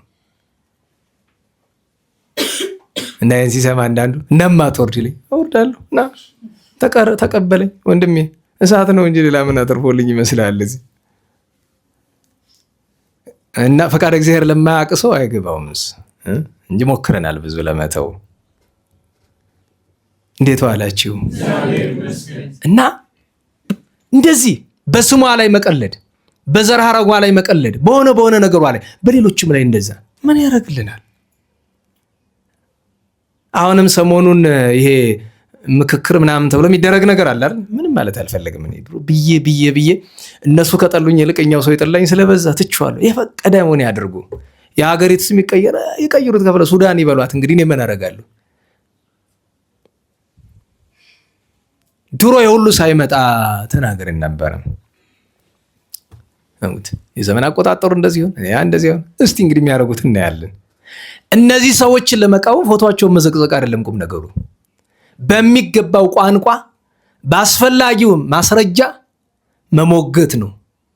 እንዲያም ካለ ፊት ለፊት ሂደህ ሱሪው ካለ መሟገት ነው። ተሳስተሃል አለቀ እንጂ ስድብ ቁም ነገር የለውም። ግን ሁልጊዜ እንድታውቁት የሚያስፈልግ ተግሳጽና ስድብ ለዩ። ያ አንድ አቋም ከፈለጋችሁ የኔን መኖርበት አቋም አንድ ነገር አለኝ። ስተት ነው ግን ለጊዜው ለለውጠው የማልችለው ነገር ነው። እግዚአብሔርን የማያከብርን ሰው የማክበር ፍላጎት የለኝም፣ በቃላትም በተግባርም። እመቤታችንን የማያከብር ሰው ማክበር አለ። ምክንያቱም አሁን ወደ ዋናው ርዕሳችን ልንመጣ ነው። ይጼሉኒ ጸላእቴ ጠላቶቼ ይሰድቡኛል የሚለውን ተናጋሪው ማን ነው? ደህና ዋላችሁ። ቅዱስ ዳዊት ነው አይደለም? ልብ በሉ። ቅዱስ ዳዊትን መቼስ የሰደቡት ብዙ ናቸው። ከነዚህ መካከል ቢያንስ ሁለቱን እናንሳ። አንድ ከቤቱ አንድ ከውጭ። ከቤቱ የገዛ ልጁ አቤሴሎም ሕዝብ ሰብስቦ ዳዊት ከነሰራዊቱ ፍርድ አጓደለ፣ ድሃ በደለ እያለ የአባቱን ስም ያጠፋ ነበረ። ኋላ እንደገና አባቱን ከዙፋኑ ካሳደደ በኋላ ምን አለ? የጎልማሳ ሚስት ነስቷል፣ ጎልማሳ አስገድሏል። ተግባሩ ትክክል ነው ማለት ተደርጓል አልተደረገም? ተደርጓል። ግን ቢደረግም ዳዊት ከእግዚአብሔር ጋር ታርቆበታል። አረ ባይታረቅበትስ ልጅ አባቱ እንዲያደርግ ብሎ መሳደቡ ተገቢ ነው? ጠላቴ ብሎ ያለ አቤሴሎም ጠላቱ ነው ወይ? በትክክል። ዳዊት ግን ጠላቴ አይለውም። እኛ ነው ጠላቱ የምንለው እንጂ ዳዊት አቤሴሎምን እየሰደበው እንዲያ እያደረገ ምን ነበር የሚለው? ልጅ ነው የሚለው፣ ልጅ ወዳጅ ነው የሚለው። ኋላ መጨረሻ ላይ እንኳን አትግደሉብኝ ብሎታል አይደል? በ10 ጦር አስወግቶ ዮአብ ሲያስገድለው እንኳን እጁ እየተንቀጠቀጠ ነው አይደል? ራሱን ቆርጦ የሰጡት። ከውጭ ደግሞ ሳሚኦል ለጌራ አለ። ሳሚኦል ለጌራ ዳዊት መከራ ገጥሞ ተሰደደ ጊዜ ጠጠር ደንጊያ እየወረወረ አፈር እየበተነ ክብር ለሱ ይሁንና ለዳዊት የውሻ ልጅ አለው አይደል? ስድብ እግዚአብሔር ቀብቶ ያከበረውን ድንበሩን እየለያችሁ በነገራችን ላይ ለምሳሌ በዚህ ዘመን ምንኩስናን የሚያቃልሉ መነኮሳት እንዳልሆኑ የምናውቃቸውን ሰዎች እንዲሁ ለምንድን ነው ማታ መነኩሴ እንዳልሆኑ እናውቃለና ከምን እንዳመጡት ምንኩስናውን እግዚአብሔር ይወቅላቸው እኮ። ምክንያቱም አንድ ሰው መነኩሴ የምንለው በቆቡ ነው፣ በቀሚሱ ነው፣ በምኑ ነው? በተግባሩ። አንድ ሰው ክርስቲያን የሚባለው በምኑ ነው? እንዴ ይሄንን እኮ እስላሙ ማንጠልጠል ከፈለገ ማን ይከለክለዋል? ቡድሃው ማንጠልጠል ከፈለገ የሚከለክለው አለ? ማተቡን የለም እኮ። ማተብ ማንጠልጠል ክርስቲያን አያሰኝም እኮ። በተግባሩ ካልተገኘበት አንተ ተግሳጽ ያስፈልጋል። ስድብ ግን አይገባም። የሚገርማችሁ ነገር አባታችን አባ እንጦንስ ትናንት ዓመታዊ በዓሉ ነበር አይደለም? ልደቱና ቅዳሴ ቤቱ። አባ እንጦንስ በረሃ ከገባ በኋላ ወደ ዋናው ወደ ውስጥ በረሃ ከመግባቱ በፊት ወደ በረሃው ጫፍ አካባቢ ይኖር ነበረ። ወደዛ ጫፍ አካባቢ ሲኖር እየጸለየ እያለ ሴቶች ተሰብስበው መጡ። ወንዝ ዳር ነበር የነበረበት። ሴቶች ተሰብስበው መጡና አውልቀው ገላቸው መታጠብ ጀመሩ። አንዷን ማጠብ ጀመረች። እሱ ያው ማየት አይፈልግም፣ ወደ እግዚአብሔር ይለምናል። አለማየቱን ቻለበት። ኋላ ግን ማውራት ጀመሩ። ይሳሳቃሉ። የሚያወሩት ነገር ደግሞ የወንድና የሴት ነገር ነው። ቢታገለው ወደ ጆሮ እየገባ ተቸገረ። ታገለ እና የጸሎትን የሆነ አንቀጽ ላይ ካደረሰ በኋላ ዞር ብሎ አይበቃም አላቸው። የሚገርመው ነገር እነሱ ያሉት ነው። እነሱ ያደረጉት ያለው ነገር ትክክል ነው አይደለም። ነገር ግን ምን አሉት? ዞር አንዲት እኮ ናት ከመካከል። እንግዲህ አስቡት፣ እግዚአብሔር የሚናገርበት ጎዳናው ብዙ ነው አይደለም? እውነተኛ መነኩሴ ከሆንክ ከዚህ ምን ትሰራለህ አለችው። ቀና ብሎ ጌታዬ ዛሬስ በሌላ ጎዳና መተዘለፍከኝ፣ እውነትሽ ነው ብር ብሎ ዋናው በረሃ ገባ። እንግዲህ አስቡት። እና ስለዚህ ቀላሉ ነገር ተግባራቸውን አናደንቅም፣ አነጋገራቸው ግን አይቀርም። እግዚአብሔር በነዛም እንኳ አድሮ ለቅዱሱ ሰው አስቡት፣ ለነዛ ተራ ሴቶች አድሮ ማለት ነው። ተራ ያሰኛቸው ግብራቸው ነው፣ ሴትነታቸውን አይደለም። እና ስለዚህ አንድ ሰው ነገር ላይ መነኩሴ ከሆንክ እዛ ሂድ፣ በረሃው ገዳሙ ነው። እና ቅዱስ ዳዊትን እንደዚያ ብሎ ሰድቦ ግን የሚሰጠን ትምህርት አለ። ጠላቶቼ ይሰድቡኛል ብሎ ቅዱስ ዳዊት ሲሰድቡት መልሶ ተሳደበ? ንገሩኝ። አልተሳደበም። እንዲያውም ምን አለ? የአቢሳ የሶርያ ልጅ የእህቱ ልጅ ሄጄ ቆርጬ ላምጣ፣ አንገቱን ቆርጬ ላምጣልህ ይሄ ደግሞ ብሎ ስድብ ቃል ተናገረ። ራሱ አቢሳ እንደዚያ ብሎ ሲል ምን አለ? እናንተ የሶርያ ልጆች ከእናንተ ጋር ምን አለኝ? ተውት፣ ይስደበኝ፣ እግዚአብሔር ስደበው ብሎታል። አሁን እግዚአብሔር ስደበው ብሎታል የሚለውን በአሉታዊ እንዳተረጉሙት። እግዚአብሔር ሰው እየላከ ሎቱ ስብሐት ያሰድባል ማለት አይደለም። ነገር ግን ያኔ በኦሪዮ ምክንያት የበደለ ጊዜ ነቢየ እግዚአብሔር ቅዱስ ናታን ምን ብሎታል? እንዲህ ያለ ነገር ይመጣብሃል፣ እንዳትመልስ፣ እዋጋለሁ እንዳትል አስቀድሞ ነግሮታል። በቃ ስለዚህ እሱ ምንድን አድርጎ ነው የቆጠረው? የንስሐው አካል ነው እሱ።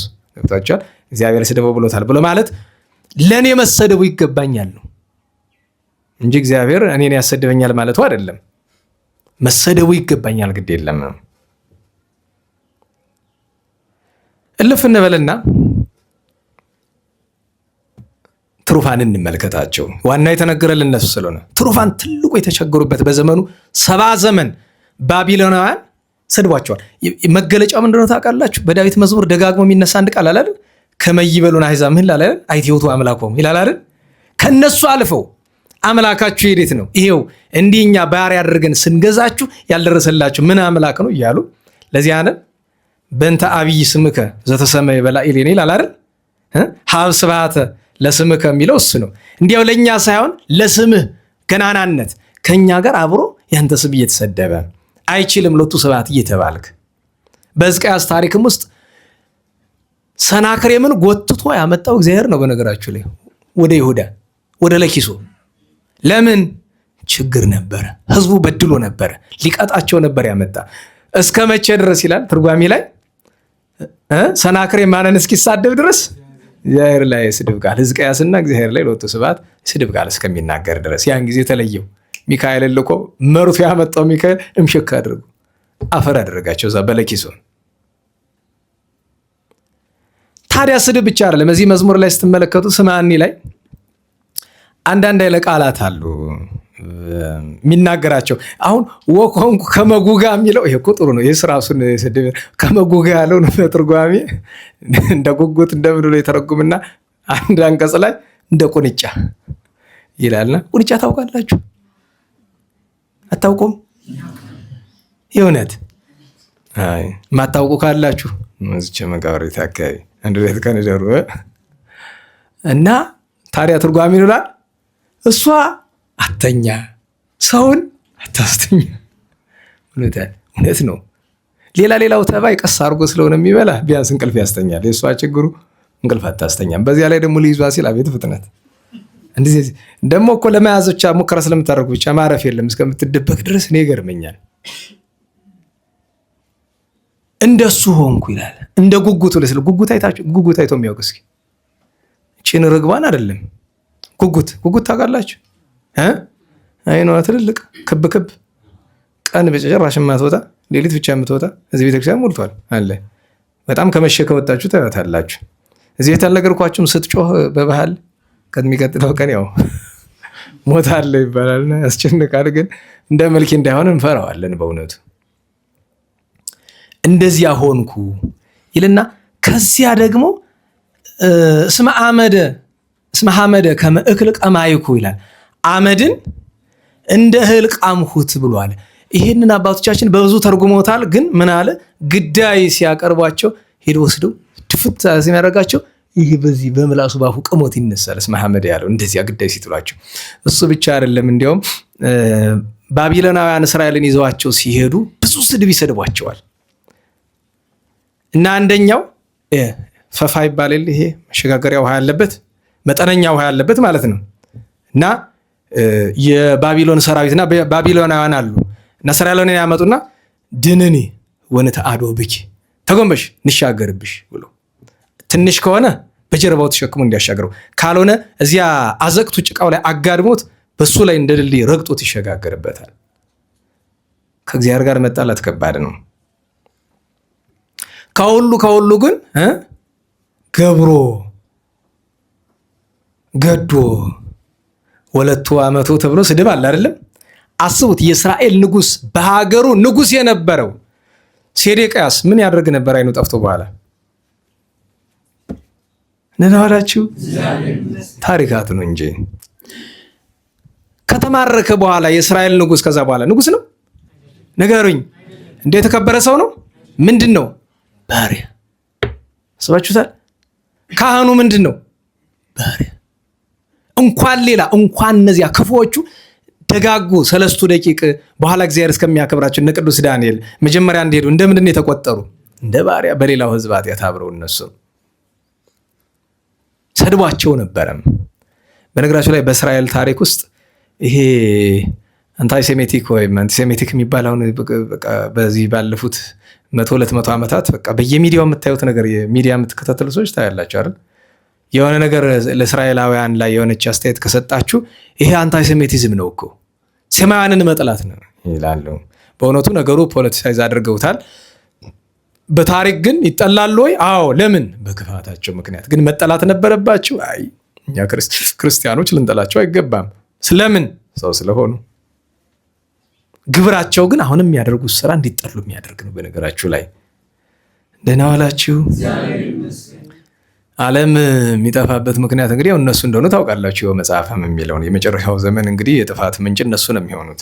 ያንን እንዲመጣ አቤት ችኮላቸው ታስታውሳላችሁ። የዛሬ ልክ ድፍን 20 ዓመት ዘንድሮ ሞላው አይደል መሰለኝ ከተሳሳቱ ዘመን የዛሬ 20 ዓመት 2006 በፈረንጆች በእኛ 98 ላይ የነሱ አንድ እንደ ነብይ ነበራቸው። ይሄ በየዘመኑ እነሱ እንደ ነብይ የሚቆጠር ራባይ ይሉታል። ረቢ የምንለውን ማለት ነው። ራባይ ይሉታል እነሱ። በእነሱ በነገራቸው ላይ ረቢ ማለት መምህር ማለት አይደለም። ከፍተኛው ስታተስ ነው። ምናልባት እኛ እንደ ጳጳስ እንደ ፓትርያርክ እንደምናያቸው ነው የሚያዋቸው እነሱን። እና አንደኛው በጣም ሽማግሌ ነው። በ100 ምናምን ዓመቱ ነው የሞተ። እና ይሄ አሁን ያለው ቤንያሚን ወይም ቤንጃሚን ናታንያሁ እንኳን እየሄደ ሁሉ ነገር እሱን እያማከረ ነው የሚሰራ ይባላል። እና ከመሞቱ በፊት ቀጠሮ ሰጥቷቸው ነበረ። ስለ መሲህ ስለ እውነተኛው መሲህ ነግራቸዋለሁ ብሎ ቀጠሮ ሰጥቷቸው ነበር። እና የቀጠሮ ቀን የሆነ ወረቀት ሰጣቸው እና አረፍተ ነገር ነው ምን እና እኔ ከሞትኩ በኋላ ነው የምትከፍቱት ብሎ ኤንቨሎፕ ነው ታሽጎ ተሰጥቷቸዋል። ከሞተ በኋላ ሰውየው ተቀበረ። ምን አለ ሲከፍቱት አረፍተ ነገሩ ትርጉም አይሰጥም። እና የሱ ተማሪዎች ተመራመሩበት። ኋላ ግን ሲገባቸው ጉዳዩ አረፍተ ነገሩ አይደለም። የአረፍተ ነገሩ የመጀመሪያ ሆሄያት ናቸው። ሲሰበሰቡ የመጀመሪያ ሆሄያት የሆሸዋ ይላሉ በእነሱ ቋንቋ። ይሆሽዋ ማለት ኢየሱስ ማለት ነው። እብድን ይሆኑ። ምክንያቱም ምን ይባላል? ከማረፉ ከጥቂት ዓመታት በፊት መድኃኒታችን በራእይ ተገልጦ ወደ ክርስትና ተመልሷል ይባላል። ሰው ያ እንግዲህ የመጨረሻው ሰዋቸው ማለት ነው። እና ነገሩ ምንድነው? መሲህ ኦልሬዲ ተወልዶ ገላችሁታል፣ አባቶቻችን ገለውታል፣ አትድከሙ ነው። የሚገርማችሁ መጀመሪያ ላይ ግን በቲቪ በራዲዮ በጋዜጣ በምናምን ወጥቷል ነገሩ። እስራኤል መንግስትን አደረገ። ሁሉንም ቻናሎች የዘረ ድሊት አስደረጋቸው። አርካይቭ ላይ ጋዜጦች በሙሉ ተሰብስበው የተቃጠለው ተቃጠለው፣ የተቀመጠው ተቀመጠ። እንደዛ ተደርጓል። እና እኔ ይገርመኛል እስከዚህ ድረስ እግዚአብሔር እንዳይጠፉበት አሁንም ድረስ እግዚአብሔር መድኃኒታችን ኢየሱስ ክርስቶስ የሚጠላቸው ይመስላቸዋል? እሱ የፍቅር አምላክ ነው፣ አይጠላቸውም። እንኳን እሱ ቢያድለን እኛም ልንጠላቸው ማንንም መጥላት አይገባንም። ግን በኃጢአታቸው ምክንያት ዘወትር ለስድብ በግብፅ ምንድነው ሲደረጉ የነበረ? ሲሰደቡ ሲረገጡ። በፋርስ ባቢሎን ምንድነው የነበረው? ሲሰደቡ ሲረገጡ። በጽር በሜዶን ምንድነው ሲሆን? ሲሰደቡ ሲረገጡ። በሮማውያን ምንድነው? ሲሰደቡ ሲረገጡ። ምክንያት ስለ ኃጢአተኛነታቸው። አሁን በእነሱ ምን አስኬደን ወደኛ እንምጣ። በዚህ ዘመን በዓለም ከሁሉ አማኝ ይልቅ ከሁሉ እምነት ይልቅ በጣም የሚሰደብ ከእስልምና፣ ከቡዲዝም፣ ከሂንዱይዝም፣ ከጃይኒዝም፣ ከዞራስትራን ከሌላውም እምነት በዓለም አንደኛ ሁሉ ደፍሮ እንደልቡ የሚሰድበው እምነት ምንድን ነው? ክርስትና። ለምን ይመስላችኋል? በሁለት ምክንያት ነው። አንደኛው እውነተኛው ሃይማኖት እንደሆነ ስለሚያውቅ ሰይጣን የሁሉን አፍ አድርጎ ይሰድቧል። ዋናው ምክንያት ግን እሱ አይደለም። በዚህ ዘመን ክርስቲያን ተብሎ ክርስትናውን የያዘ በዓለም ስንት ታውቃላችሁ? የአሜሪካን ህዝብ 350 ሚሊዮን አካባቢ ነው ይባላል አይደል? አብዛኛው ስሙ ምንድን ነው? ክርስቲያን ነው። በእርግጥ 20% ኤቲስት ነው። እሺ ቀሪው እንሰበው ክርስቶስን ያውቃል? አሁን ለምሳሌ የአሜሪካ ፕሬዚዳንት አለ አይደለም? ትራምፕ አለ አይደለም? እምነቱ ምንድን ነው የሚባል? ክርስቲያን። እውነት ክርስቲያን ነው? ክርስቲያን ነው። ከሱ በፊት የነበረው ጆሴፍ ባይደን አለ አይደለም? ስሙ ምንድን ነው? ክርስቲያን። ግን ክርስቲያን ነው የሚሰራው ስራ። አሁን ታስታውሳላችሁ? አምና አካባቢ የስዊድን አንድ የፓርላማ አባል ካልተሳሳትኩኝ ስታተሷን የፓርላማ አባል ወር የሆነ ባለስልጣናት ወይ ሚኒስተር ነገር ነች ተከሳ ፍርድ ቤት እና የተከሰሰችው በሽብር ወንጀል ነው። እና የወንጀሏ ዝርዝር ምንድን ነው የሚለው? የቅዱስ ማቴዎስ ወንጌል ላይ ማለት የቅዱስ ጳውሎስ መልእክት ለሮሜ ሰዎች የጻፈው አለ አይደለም? ይሄ ግብረ ሰዶማውያንን የነቀፈበትን አንቀጽ እሷን ፌስቡክ ላይ ለጥፋለች። ማለት የሆነ ብቻ ሶሻል ሚዲያ ላይ በዚህ ምክንያት በሽብር ወንጀል ነው የተከሰሰችው። አስገራሚው ነገር የስዊድን መንግስት እንደዛ ማድረጉ አይደለም፣ ከእሷ ጎን የቆመ ሰው አለመኖሩ። በዓለም ክርስቲያን ነኝ የሚሉ መንግስታት በሙሉ እየሰሙ ደግ አደረጉ ነው የሚሉት። ከሁሉ የከፋው ግን ወደ ኢትዮጵያ እንምጣ። በኢትዮጵያ ውስጥ በዚህ ዘመን በሐላል በነፃ እንደ ልብ የሚሰደብ የትኛው እምነት ነው? ኦርቶዶክስ። የኛ ቤተክርስቲያን አይደለም እንደ ልብ ነው የሚሰደብ አይደል? በነገራችሁ ላይ ማንም ሰው ወጥቶ ኦርቶዶክስ ላይ ማቀርሸት መሳደብ ይችላል። ማንም ቀና ብሎ ያየውም። መንግስትን አይደለም ኦር ሌላ የህግ አካል ምናምን አይደለም። የገዛ የቤተክርስቲያኑ አባቶች ቤተክርስቲያኑ ብትሰደብ አይደለም በፊትሞ ብትደፋ እኔ እንጃ። ከስድብ አልፎ ስንታረድ የማንደነግጥ ሰዎች ምን ስድቡ እና ይጽሉን ይጻላት። እኔ ምን አስባለሁ በዚህ ዘመን ቤተክርስቲያን ናት እንደዛ የምትልላለሁኝ። እኔ ጠላቶቼ ይሰድቡኛል ብላ የምትል ቤተክርስቲያን ጠላት የምትላቸው ስለምጠላቸው አይደለም ስለሚጠሏት ነው። እቺ ቤተክርስቲያን ማን ናት ከተባለ ማህበረ ምዕመናን አይደል? ደጋግ ምዕመናን ያሉባት ነገር ግን አቅሙ የሌላቸው እናቶች አባቶች በየበረሃሉ የነሱ አንድነት እኛ ባንገባም አብረን ያለናቸው ማለት ነው። በዚህ ዘመን ቤተክርስቲያን ጠላቶቼ ይሰድቡኛል ትላለች። ስትሰደብ ታዲያ ለምን የሚልላት ከተውኑ አጥታለች። ስንሰደብ እንላለን። ሀገር ስለሰራች ደግሞ የሚገርመው ነገር እኮ ባጠፋችሁ በሆነ ቤተክርስቲያን ምን አጥፍታ ሀገር በሰራች ተገልብጦ ዛሬ አስቡት።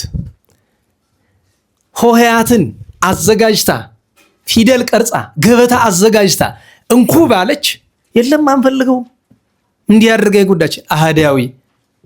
በነገራችሁ ላይ አንዳንድ ጊዜ እንዴት ዋላችሁ ሰዎች ስድብ እኔ አሃዳዊ ብለው ሲሉኝ ደስታ ነው ሀዘን ነው የሚሰማኝ? ደስታ ነው የሚባል። ምን ማለት ነው?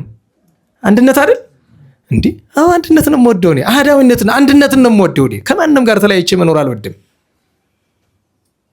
የድሮ ዘመን ናፋቂ፣ ኧረ በሞቴ ይህንንስ ማህተም አድርገ ዮርዳኖስ አበበ የድሮ ዘመን ናፋቂ ብለህ ማህተም ባሰራልኝ። አዎ በጣም ነው የምናፍቀው። እንዲህ ያለ ቆሻሻ ዘመን ሰው ባንደበቱም በሁለንተናው የቆሸሽንበት ዘመን ላይ ተቀምጠን እንዴት ነው የማይናፍቀን? ያ ማለት በድሮ ዘመን ስህተት አልነበረም? ነበረ።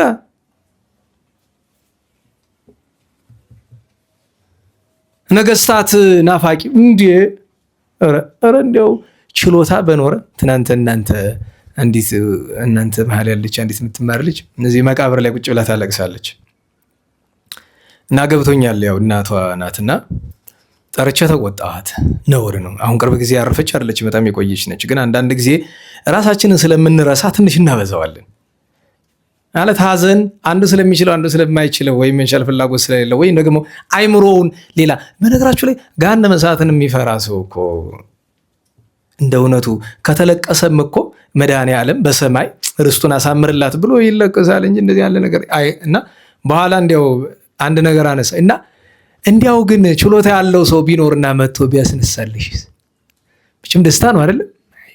ይውላችሁ እሱ ፍትሐ እግዚአብሔር ነው። ነገር ግን እግዚአብሔር ቅዱሳንን ቢልክልንና ማስነሳት ቢያስፈልግ የቀድሞ ደጎቹ ቅዱሳን ሁሉ ቢነሱልን እንወዳለን። እገሌ ወገሌ የለውም። ከነገስታት ግን ምረጡ ብንባል ምርጫችን ግልጥ ነው። አዎ ከአክሱም ብዙ ቅዱሳን አሉ አይደለም? ካሌብን ነው የምንፈልግ የበለጠ እንኳን ለገዛ ወገኑ ለሌላ ሄዶ ዳኛ የሚሆን እናወላችሁ። ከላስታ ገምቱ ማንን ይመስላችኋል? ላሊበላን አይደለም፣ እሱ በቅድስት ነው ይበልጥ። ምን ሌላ አይደለም፣ ገብረ ማርያምን ሀርቤይ ነው ኃይለኛ፣ እሱ ነው ኃይለኛ ነው። በቅድስና እነ ላሊበላ ይበልጣሉ። እሱ ነው ኃይለኛ ነው። አዎ አገሩ ግን ያስከበረን። ከሸዋ ማንን ይመስልሃል? በአንድ ድምፅ ነው አፄ ዘርዓ ያዕቆብን። ከጎንደር ኢያሱ ታላቁን ነው። በነገር ላይ ኢያሱን የሚበልጥ የለም። ከሸዋ ተመልሶ አዲስ አበባ ከሄደ በኋላስ ምኒልክ። አዎ ለዓለም የሚበቃ እኮ ነው ምኒልክ ማለት። በነገር ላይ ህዝቡ በረሃብ አልቆበት እኮ ነው። አስበዋል? ከ1881 ጀምሮ ህዝቡ አልቆበት ነው። ከነዚያ ሁሉ ሀዘኑ ነው ሀገር ያስከበረ። አልሰማችኋትም? ያችኛይቱን አዝማሪ ምን እንዳለች?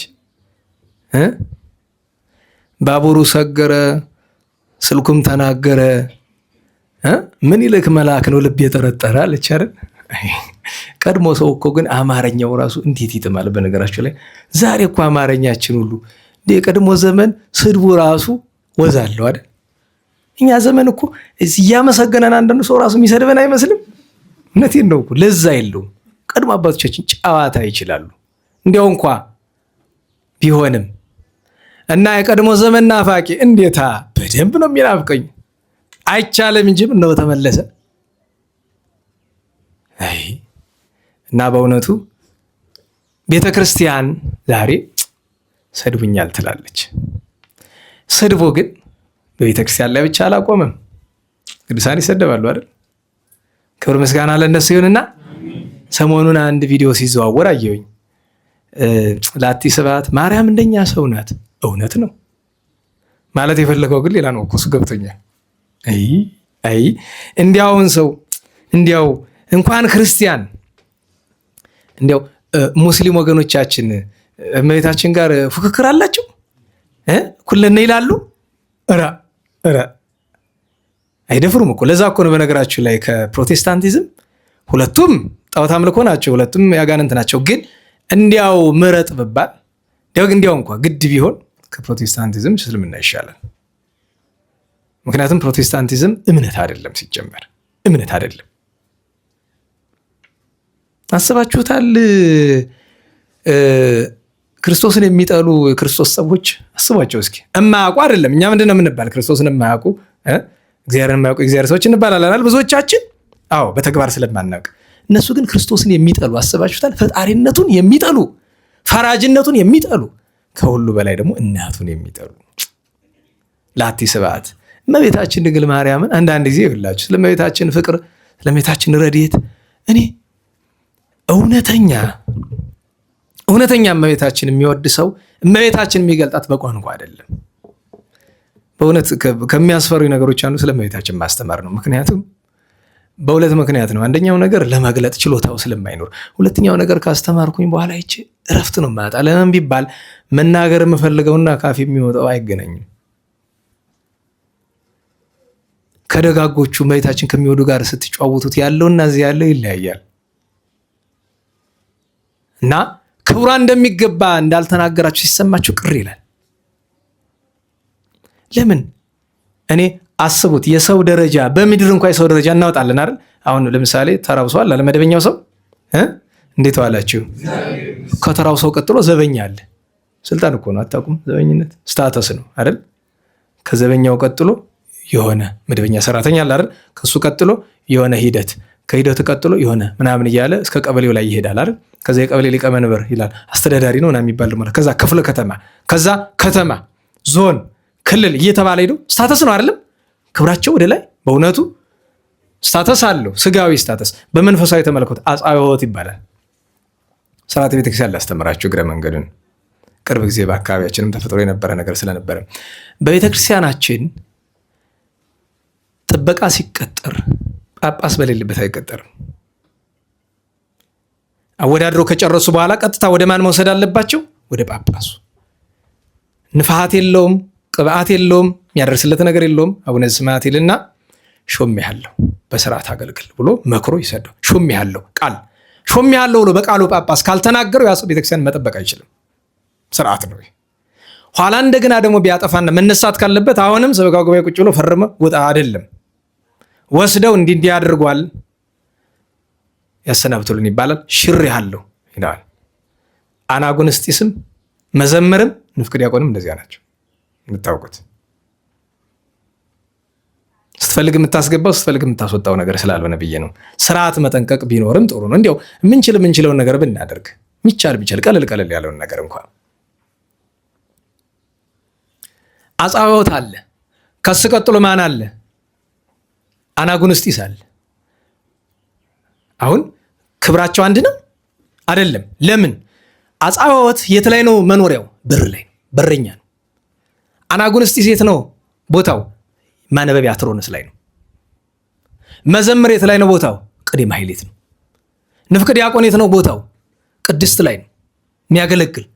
አልፎ መሄድ ይችላል ወደዛ? ነገሩኝ። መቅደስ መግባት ይችላል ንፍቅ ዲያቆን? አይችልም፣ አይፈቅድለትም ደረጃው። ክብሩ ዝቅ ያለ ነዋ። ዲያቆን ስጋው ደግሞ ይፈትታል። ነገሩኝ። ያቀብላል፣ ይናዛል፣ ይፈታል፣ ያስራል? አይችልም። ለምን? ማዕረጉ ደረጃው አይፈቅድም። ከዲያቆኑ ይልቅ ማን ነው ክቡር? ቄሱ በክብር ይበልጣል። ከቄሱ በክብር ማን ይበልጣል? ኤጲስቆጶሱ ይበልጣል። ከኤጲስቆጶሱ ማን ይበልጣል? ጳጳሱ ይበልጣል። ከጳጳሱ ማን ይበልጣል? ሊቀ ጳጳሳቱ ይበልጣል። በመላእክት ዓለም ተመልከቱ። ቅዱስ ሚካኤልና ቅዱስ ገብርኤል በክብር በማዕረግ አንድ ናቸው? ነገሩኝ። ማን ይበልጣል? ቅዱስ ሚካኤል ይበልጣል። ቀጥሎ ቅዱስ ገብርኤል ነው ማዕረጉ። ቀጥሎ ቅዱስ ሩፋኤል ነው። ማዕረግ እኮ ነው በነገራችሁ ላይ። እሱን ማወቅ ያስፈልጋል። እቺ እንትን ናት፣ ምንድን ነው የሚባል? አላርም እናውቃታለን።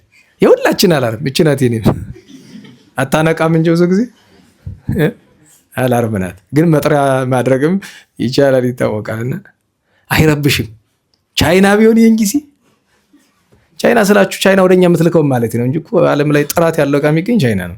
ገነኛ ጋር የምትልከው ያው ውዳቂውን ነው። በዛ ምክንያት ነው። ነፍሷን ይማረና። እንዴት ዋላችሁ? በብድር ጠፍር ነጋ ቁጥር አንድ የኢትዮጵያ በዳሪ በግለሰብ ሀገር ደረጃ ቻይና ነች። እንድታውቁት ቻይና ነች። በግል ሀገር ነው። ታዲያ በዚህ በድርጅት በምናምን ታውቋቸዋላችሁ። ለአይኤምኤፍ ወርልድ ባንክ ና የሚባሉ ይሄ ኑሮ ውድነት ና የምትሉት የአፍንጫችን ላይ ደረሰው ይነሱ ነው። እኔ ኢኮኖሚስት አይደለንም፣ ግን እችን ለማወቅ ኢኮኖሚስት መሆን አይጠይቅም። እንዴት ዋላችሁ? እና ደረጃ አለ፣ ማዕረግ አለ። ቅዱስ ጳውሎስ ምን አለ? ካለ ክብሩ ለፀሐይ። አስቡት፣ ፀሐይና ጨረቃ ክብራቸው እኩል ነው? እንዴት ብሎ! ወካለ ክብሩ ለወር፣ ጨረቃም ክብሩ ሌላ ነው። ወካለ ክብሩ ለከዋክብት። በነገራቸው ላይ ሁሉም ክቡራን ናቸው። በዋናው ምሳሌ ብንሄድ ፀሐይ ጽድቅ ጌታችን ነው።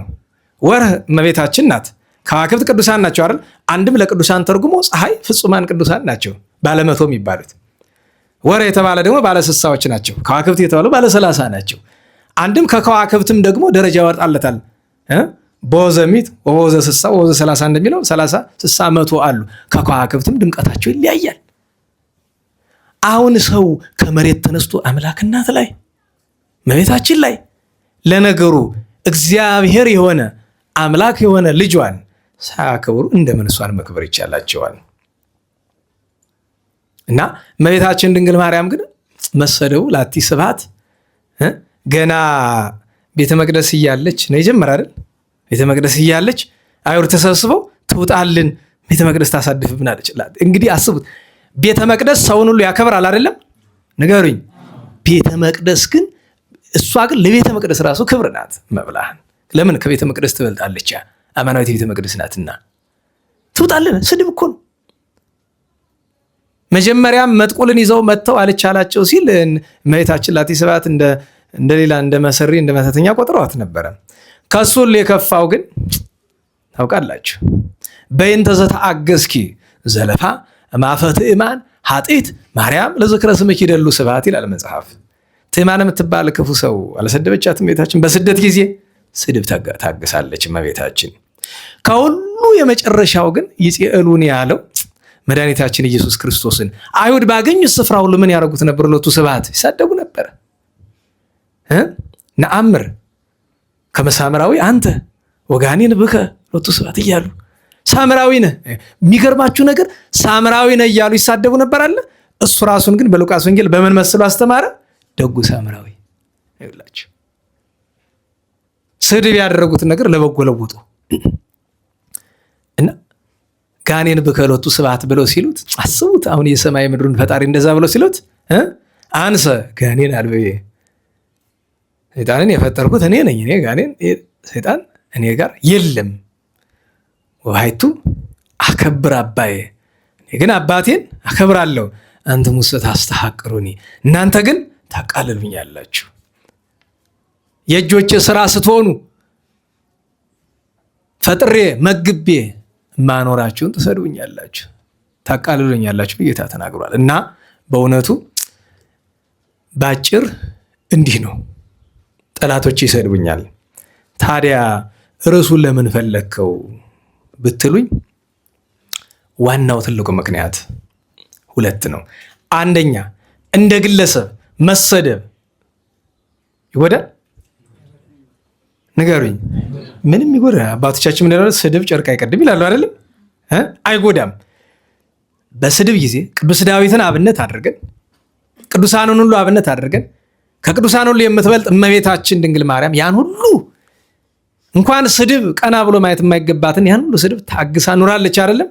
ከሁሉ በላይ እግዚአብሔር መድኃኔዓለም በመስቀል ላይ ሆኖ ያን ሁሉ ስድብ ሲሰድቡት ታግሶ ችሏል አይደለም? ለምን? ምን አለን ጌታ? ተማሃሩ ምኔ ማቴዎስ ወንጌል 11:28 ከኔ ምን በሉ? ከኔ ተማሩ ይላል። ስንሰደብ መቻለን ያማል እኮ በነገራችሁ ይቆጠቁጣል። አሁን ፌስቡክ ላይ ምናምን ብዙ የሚሰድቡን ሰዎች አሉ አይደለም? እንደማልችለው ስለማውቅ ምንድን አለማየት ነው፣ ማለፍ ነው። ምንም ራሱ ስሜ ታግ ተደርጎ ካዩ አልፌ ነው የሚሄድ። ለምን አላቅም። ምስጋና የሆነ ስድብ ምስጋናም ቢሆን አይጠቅምም። ስድብም ቢሆን ስለማንችለው እንደዛ። አንዲያውም በቀደም ዕለት እስኪ በዲያቆን ዮርዳኖስ አበበ ሀሳብ ላይ እንወያይበት ይላል የተጻፈ ጽሑፍና ብዙ ሰው ላይ ካድርጎታል። አላይም አለፍ ይወርክ ምን ያደርግልኛል? ዋናው ትልቁ ችግር ምንድን ነው? በነገራችሁ ላይ እንዴት ዋላችሁ? እዚህ በፊት ነግሬያችኋለሁ። ውዳሴ ከንቱ እኔ አልፈልግም ይላል። ውዳሴ ከንቱ እንደምትፈልግ የምታውቅበትን ብቸኛው መንገድ እነግራለሁ። ብቸኛው መንገድ ብዙ ጎዳና አለ እኮ፣ ግን ከሁሉ የሚበልጠው ብቸኛው መንገድ አልኩ። ሰዎች ባያመሰግኑ ምንም ላይመስል ይችላል አይደል? ውዳሴ ከንቱ እንደማትፈልግ የምታውቀው ሲሰድቡህ ምንም ካልመሰለ ብቻ ነው። ምን አላችሁ? ብቸኛው አንድ ሰው ትህትና እንዳለው ውዳሴ ከንቱ እንደማይሻ የሚታወቅበት እንዲያው የተጣራችው መንገድ ብቸኛ የሚለውን ተውና የተጣራችው መንገድ ምንድናት? ሲሰድቡ ምንም ካልመሰለ አባ ሙሴ ጸሊም በበዓቱ ተቀምጦ እያለ መነኮሳት ተሰበሰቡና እምሽክ አድርገው ሰደቡት። በመልኩ ሁሉ እየቀለዱ በጥቁርነቱ ዝም አላቸው፣ አልመለሰላቸውም። ወጥተው ሄዱ። ከዛ ደቀ መዛሙርቱ አባታችን ይሄን ሁሉ ሲሰድቡ ምንም አልተሰማ ማለት ልጆች ተሰምቶኛል፣ ውስጤ ሰማዋል። እናሳ አፌን ያዝኩት፣ ተቆጣጠርኩት ራሴን። ከዚያ አያይዞ ትምህርት ነገራቸው። ፍጹማን ሲሰድቧቸው እንደ ምስጋና ነው የሚቆጥሩት። ለምሳሌ አለ በዛው በዓቱ ፈንጠር ብሎ ማን አለ? አባ ዮሐንስ አፂር አለ። አባ ዮሐንስ አፂር ይላቸዋል። አንድ አባ ዮሐንስ አፂር አንድ የሆነ ሌላ ማዕረግ ደርሶ ነበረ። ቢሰድቡት እንደ ምስጋና ነው የሚቆጥረው። ምን አይመስለው? እንደኔ ያለው ደግሞ አላቸው ሲሰድቡኝ መሰማት ተሰምቶኛል፣ ነገር ግን ያስ አደረኩት መቻል መዋጥ።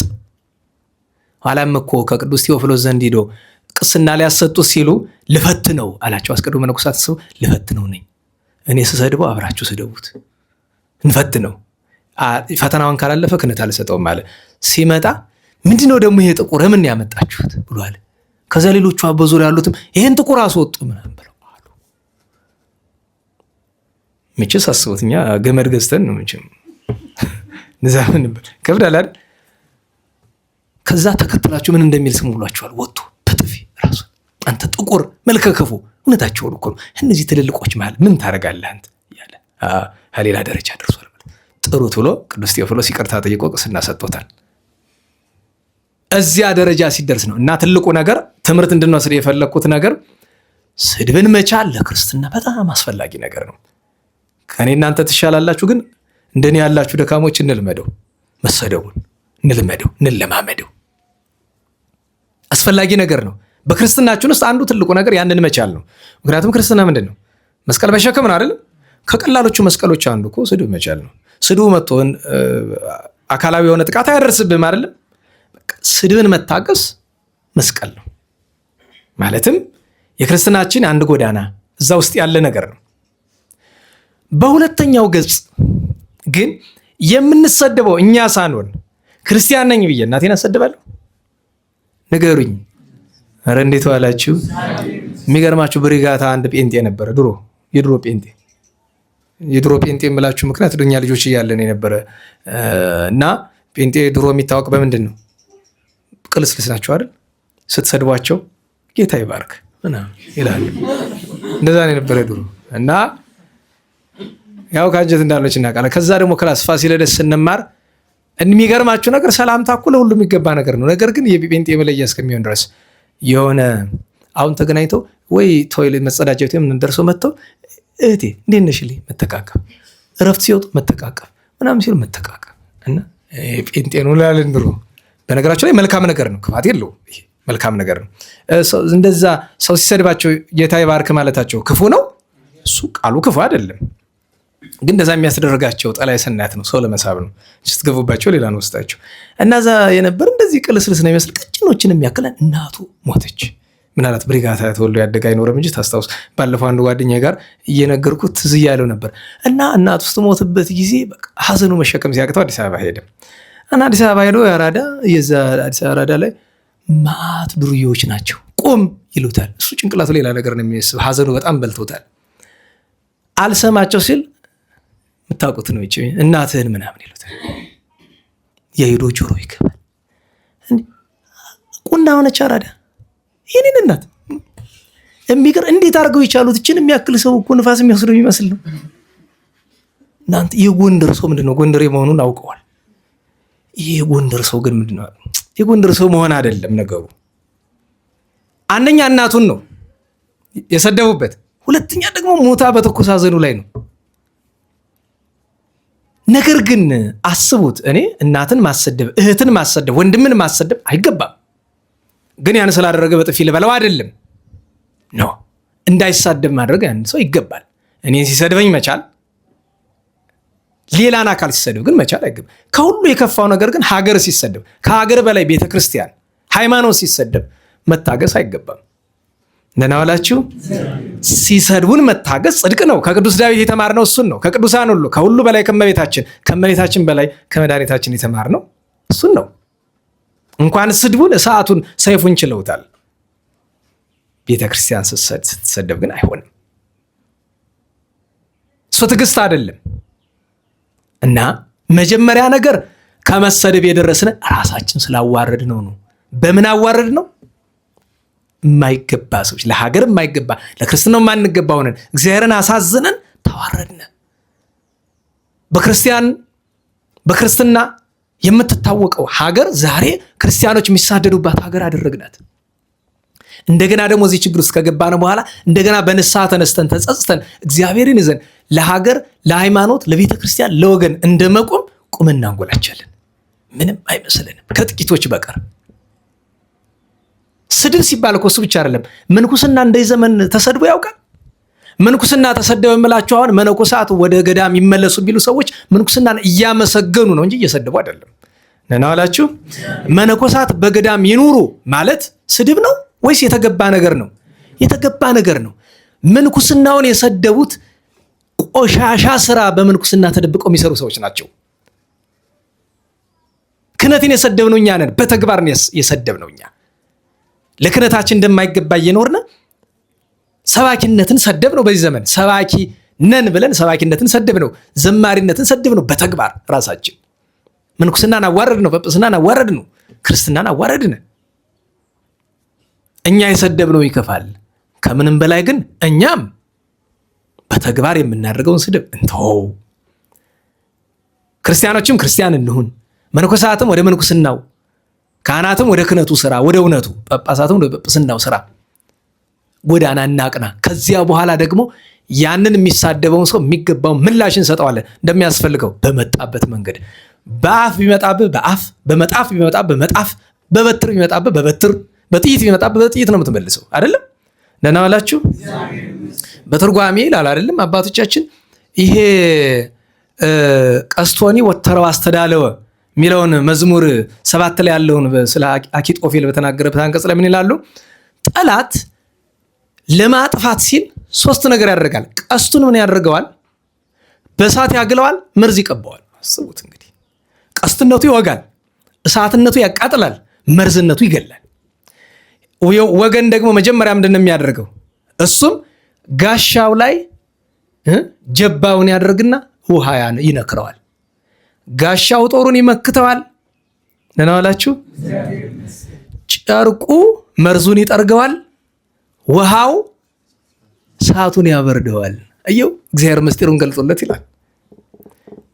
ስማ፣ በግልህ ቢሰድብህ መልሱ ምንድን ነው? ዝም ነው። ከቻልክ ቢመታም ዝም ነው። በሀገርና በሃይማኖት ግን በአፍ ቢመጣ በአፍ ነው መልሱ፣ በመጣፍ ቢመጣ በመጣፍ ነው መልሱ፣ በዱላ ቢመጣ በዱላ ነው መልሱ፣ በሌላም ቢመጣ በሌላ ነው መልሱ። ሃይማኖት ነዋ፣ መቅለስለስ የለም። ስድብን ለራስ ይቻለው። የቤተ ክርስቲያንን ስድብ አትሸከም። የራስን ስድብ ብትሸከም ጽድቅ ይሆንልሃል። እግዚአብሔር መድኃኔዓለም የሰማነውን በዝነ ልቦናችን ያሳደረልን። የእመቤታችን ጣዕመ ፍቅሯን የዳዊትን ሀብቱን ያሳደረብን። ዛሬ እናታችን ቅድስት መሪና፣ ድንግሊቱ መሪና፣ የጌታችን ወዳጅ መሪና ሰይጣንን የቀጠቀጠችው በ23ኛው መቶ ክፍለ ዘመን ተነስታ ብዙ ቅድስና ገድል ያደረገች የተወደደች እናት፣ እናቷ ሙት አባቷ አረመኔ ሆኖ ከቤት አስወጥቶ፣ በነገራቸው ላይ ስንክሳር ላይ ስታነቡት ላሳዳጊ ሰጣት ይላል አይደለም? እንድታስተምራት ስላልፈልጋት ነው። አልፈልጋትም። ምክንያቱም እናቷን ስለምትመስል፣ እናቷ ክርስቲያን ስለነበረች አልፈልጋት። በጣም መልከ መልካም ነበረች። አድጋ የክርስቲያኖችን መከራ ስትሰማ አልተጠመቀችም። ማን ያስጠምቃት? ከዛ ሄዳ መኮንኑ ዘንድ መስክራ በዘመነ ዳኪዎስ በቅዱስ መርቆሪዎስ የተሰዋበት ዘመን ላይ የነበረችና መከራ ስትቀበል ያልመጣባት ፈተና የለም። ሰይጣን እንደው ካመጣጡ ከመከራው ባሻገር ዘንዶ መስሎ መጥቶ አጣት አይደል? አስቡት። አንዲትን ሴት ደንግጣለች፣ ግን ከውስጡና ሲወጣት እጇ እርግብ አላለም። እየጸለየች ነው ያጣት። እንደዛው እየጸለየች ሰንጥቃ ወጣች፣ ሞተ። ከዚያ ደግሞ በአምሳለ አረጋዊ እዲሁ ጽቡጥ ይለዋል አይደለም? እጆቹን ጨብጦ ሊፈትናት መጣ። ያንን ገጣጣ ምናምንቱን አሳይቱ። ያን ጊዜ ስመ እግዚአብሔር ጠርታ ምንድን ነው የሚለው? ሰላም ለመሪና ገባሪተ ኃይል ወመንክር ለለ ይጼውኡ ስማ ውስተ ገጸ ኩሉ ብሔር። ይሄ ተአምራታዊ መንገር ነው። ኃይለ ሰማያት ነሲያ ዘኢት ምድራዊት ስትሆን የሰማያት ኃይለ መንፈስ ቅዱስን ገንዘብ አድርጋ እስከፈጸመት ጸሎታ ለሰይጣን ህሱር ከማአሳኢል ኬደቶ በእግር አለ ረገጸችው ቅድስት መሪና። እዚያ መንፈስ ቅዱስ በአምሳለ ርግብ ተገለጠላት። ኋላ ጋና አፍልተው እዚያ ላይ ቀቅለው ሊገሏት ሲሞክሩ መንፈስ ቅዱስ ወርዶ ውሃውን አቀዝቅዞ ባርኮ ጥምቀት አደረገላት፣ ማየገቡ አደረገላት። ብዙ ግፍ መከራ ተቀበለች።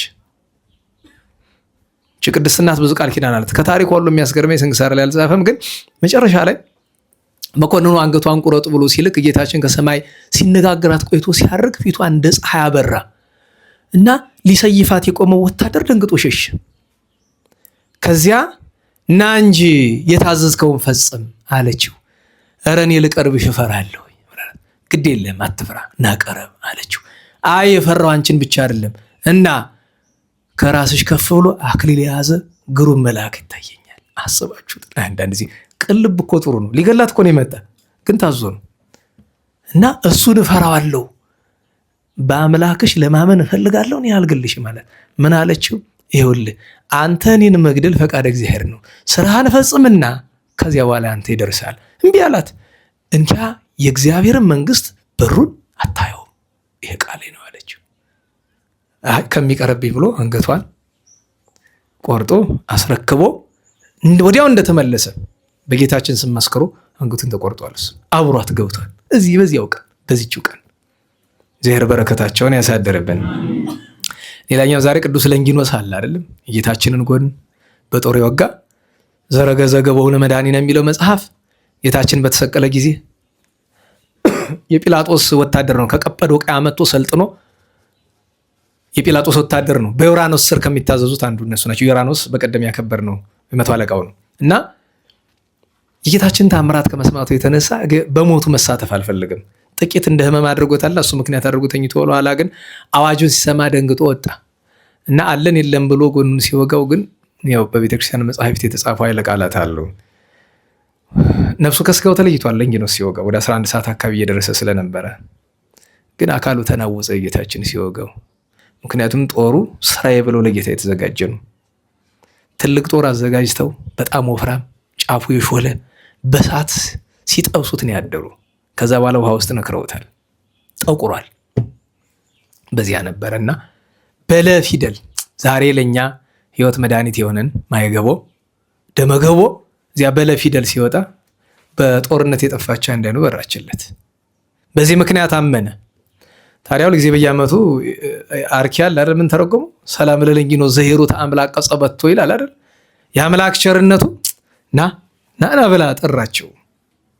ለጴጥሮስ ረድ ከመይቶ ከፍ ትምህርቶ ጌታ ይምራኝ እያለ ሲለምን ጌታችን ካረገ በኋላ ቅዱስ ጴጥሮስን ስለላከለት አስተማረው። ከመያሐስብ ቦቱ ዘኩናተ እዱ ርግዘቶ በዚያ በትልቅ ጦር ጎኑን ሲወጋው በደል ዕዳ ሳያደርግበት እችን ቃል እንዳትረሷት። ምን ሳያደርግበት እንዳትረሱ። ባለፈው ምን እያችኋለሁ? ቅዱሳችሁ ስትወጡ የመጀመሪያ ቃል ዕዳ በደል አታደርግብን። እኔ ማስተምሬ ሰወርድ የመጀመሪያ ቃል ዕዳ በደል አታደርግብን። ለምን?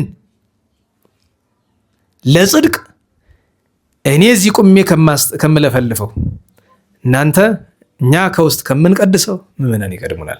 ማወቅ አለባቸው። ለምን? እንደማይገባ ስለምንይዘው። ምንም ነገር ስታደርጉ፣ በተለይ አገልግሎት ነክ የሆነ ነገር አዳራሽ ጠርጋቸውም ስትወጡ ዕዳ በደል አታደርግብን። ለምን? በሚመሰገንበት ስፍራ እግዚአብሔርን መበደል የከፋ ነገር ስለሆነ፣ በመመለኪያ ስፍራ መበደል የከፋ ነገር ነው። ለዚያ ነው ከመያሐስቦቱ ዘኩናተ እዱ ርግዘቶ አለና በኃጣዊሁ ለዘይፈቀደ ሞቶ ምሕረቱ እስየብ ወአዲ ትግሱ። በኃጢአቱ እንደ በደለኛነቱ ይሙት በቃ ብሎ ያልፈረደበት የእርሱ ትግስቱ ምሕረቱ ምን ይረቅ ምን ይደንቅ። ኦለዝ እንደሚለው መጽሐፍ ወዮ ለዚህ አንክሮ ይገባል አለ። ምሕረቱ እስየብ ምሕረቱ ትግስቱ። የቅዱስ ለንጊኖስ ሕይወት ከዚያ በኋላ ቀጰዶቅያ ወርዶ ሲሰብክ አይሁድ በምቀኝነት ተነስተው ለጢባሪዎስ ቄሳር አካሰው አንገቱን አስቆርጠውታል። እግዚአብሔር በረከቱን ያሳድርብን። ነገ በስንክሳር ላይ የሰማችሁት አባ ኖብ እና አባ ስምዖን አባ ተወልደ መድኅን ተክለ አዶናይ ደብረ ሊባኖስ ስትቃጠል የተሰዉ አባቶች አይደሉ? ስንክሳር ያልተጻፈው ሁለት አባቶችን እና ክብር አንደኛ ከሰባቱ የጣና ከዋክብት አንዱ አቡነ ዘዮሐንስ ክብራን ገብርኤልን የመሰረቱት እና ደግሞ በቤተክርስቲያን ታሪክ በኢትዮጵያ ከተነሱ ቅዱሳን መካከል አንደኛው በኋላ በጎንደር ዘመን የተነሱ ናቸው። አባ ጊዮርጊስ የሚባሉ አባ ጊዮርጊስ ዘደብረ ሐዊ የሚባሉ። ደብረ ሐዊ ታውቃላችሁ? የት ነው ደብረ ሐዊ? ቅዱስ ያሬድ እና ደብረ ሐዊ ላይ ምን ገና የቅዱስ ያሬድን በጣም ቅዱስ ያሬድን ስለሚወዱት ተገለጸልኝ ልይህ ነው የሚሉት እና አንድ ቀን ተገለጸላቸው። ታዲያ ብቻውን አይደለም እና አቡነ አረጋዊ ሌሎችም አሉና ምን ፈልገህ ነው አላቸው። እሳቸው እንደዛ ሲላቸው ምስጢር ግለጥልኝ አንተን ዜማ መጻሕፍት ምን አሉ ገለጠላቸው። ሌላ ሳላቸው አፈር ውስጥ መግባት አልፈልግም እንዳንተ አድርገኝ በመጨረሻ እና ይሄ ልመናቸው እንዲሳካላቸው ለመጨረሻ ለዓመታት ሄደው እሱ ከተሰወረበት ስፍራ ሲያለቅሱ ሲጸልዩ ቆይተው ቅዱስ ያሬድ መጥቶ አይዞህ እግዚአብሔር ቃል ኪዳን ገብቶልሃል ብሎ አብረውትን የተሰወሩ አባ ጊዮርጊስ ዘደብረ ሐዊ ይባላሉ። የቅዱስ ያሬድን ገድል ጻፉ የሚባሉ በኋላ ድጋሚ የጻፉት እሳቸው ናቸው ይባላል። ነገ ዕረፍታቸው ነው እና ክብር ለማለት ነው። እግዚአብሔር የሁሉንም ቅዱሳን በረከታቸውን ያሳድርብን። ሀገራችን ቤተክርስቲያን ይቅር ይበልልን። የዳዊት ሀብቱ የንጹሐን በረከት የእመቤታችን ጣዕመ ፍቅሯ ይደርብን። ለምስጋና እንነሳ።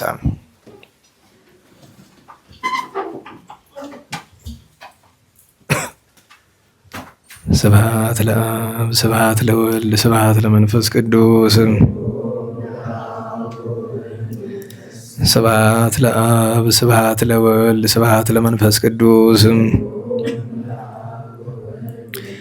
ስብሐት ለአብ ስብሐት ለወልድ ስብሐት ለመንፈስ ቅዱስ ስብሐት ለእግዝእትነ ማርያም ድንግል ወላዲተ አምላክ ስብሐት ለመስቀለ እግዚእነ ኢየሱስ ክርስቶስ ክርስቶስ በምሕረቱ ይዘከረን አመዳግም ምጽአቱ እያስተፍረን ለሰቦተ ስሙ ያንቀሐነ ወበአምልኮቱ ያጽንዐነ እግዝእትነ ማርያም አይርጊ ጸሎተነ ዋስተስሪ ኩሎ ኃጢአተነ ቅድመ መንበሩ ለእግዚእነ ለዛብልዐነ ዘንተ ህብስተ ወለዘ አስተየነ ዘንተ ጽዋዓ ወለዘ ሰርአ ለነ ሲሳየነ በአራዘነ ወለዘ ተአገሰ ለነ ኩሎ ኃጢአተነ ወለዘ ወሀበነ ሥጋሁ ቅዱሰ ወደሞ ክቡረ ወለዘ አብጽሐነ እስከ ዛቲ ሰዓት መላለም ምሕረቱ ናብሎቱ ስብሐተ ወአኮቴተ ለእግዚአብሔር ልዑል ወለወላዲቱ ድንግል ወለመስቀሉ ክቡር ይትአኮት ወይሰብሐ ስሙ ለእግዚአብሔር ወትረ በኩሉ ጊዜ ወበኩሉ ሰዓት ስብሐት ለአብ ወወልድ ወመንፈስ ቅዱስ ይእዜኒ ወዘልፈኒ ወለዓለመ ዓለም አሜን። አውሎግሶን በእንተ አብ ወወልድ ወመንፈስ ቅዱስ አቀበት ለወጡ ቁልቁለት ለወረዱ እርጥብ ለጤሰባቸው ደረቅ ለነደደባቸው ለረዱ ለተራዱ ለዘከሩ ላዘከሩ ስመ እግዚአብሔር ስመ ማርያም ድንግል ስመ ቅዱሳን ለጠሩ እግዚአብሔር አስበ ቅዱሳን ይሰበልን። ጸሎተ እግዝእትነ ማርያም እንበል። ሰላም ለኪ እንዘንሰግድ ብለኪ ማርያም ምነን አስተበቋኪ ማርያና የተማይጸነብኪ በእንታና መኪ ወያቄ ማቡኪ ማይበረን ይሁም ድንግል ባርኪ ጸሎተ እግዝእትነ ማርያም ድንግል ወላዲተ አምላክ ታበዩን ሲል እግዚአብሔር ተታሰይ መንፈሴ በአምላኪ ወመዳኔ ስመሬ ማማላ አመቱን አውም ይዘስ ያስተፈጹን ይኩሉ ትውልድ እስመ ገብረ ሊት ኃይል አብያቶ ቅዱስ ስሙ ወሳይሎኒ ለትውልድ ለለ ይፈርቡ ግብረ ኃይል በመዝራይቱ ዝረው ለለ አብዩሊና ለቦሙ ወደ ሰቶም ላይ የላን መናብርት ይሆሙ አይቤው መለቱ ተነዋስገቦም በረከቱ ለሩባን ፈኖሙ ራቆሙ ለብዑላን ወተወክፎ ለእስራኤል ቁሊ ወተዘከረ ሳይሎ ዘይቤሎሙ ለአበዊነ ለአብርሃሙ ለዘሩ እስከላም ባረክነ ቅድስና ንጽህና እግዝእትነ ፍትነ ማይሰሪው ለሰይጣን አሙሉ መድህን ወለተ ብርሃን ኦ መዝገበ በረከት መዝገበ ቅዱሳት መዝገበ ንጽ መዝገበ ራሄ መዝገበ ይዋሃት ባረክነ በእድየኪ በከመ ባረኪዮ ለኤፍሬም ፍቁርኪ በበረከተ ወልድኪ ወአብ ወመንፈስ ቅዱስ ስብሐት ለአብ ወወልድ ወመንፈስ ቅዱስ ለዓለም ወለዓለመ ዓለም። ቃሌ ስማ እግዚኦ ወለቡ ጽራይ ዋጽማ እንዲ ቃለ ስለት ተሳሊተ ዳዊት ሀበ አምላኪ እግነ ከመከማከ በኩሉ ልቤ እስማ አልቦ ሀጥ ወይጉይ ዘከማይነ አህቤ ዳዊት ንጉሠ እስራኤል በዓለ መዝሙር ሰናወጡ መቃል ታለበውን የነገረው ፍካሬ ኩሉ አምሳል ከመእሰብሖ ለእግዚአብሔር ሉሎ ከመወድሳ ለማርያም ድንግል ዘጸርወ እብል ማርያም ንጽሕት ድንግል ወላዲተ አምላክ ማእመን ሰአሊተ ምሕረት ለውሉደ ሰብ ሰአሊ ለና በክርስቶስ ሁልኪ ይስረይ ኃጢአተነ ሰአሊ ለነ ቅድስት አድነነ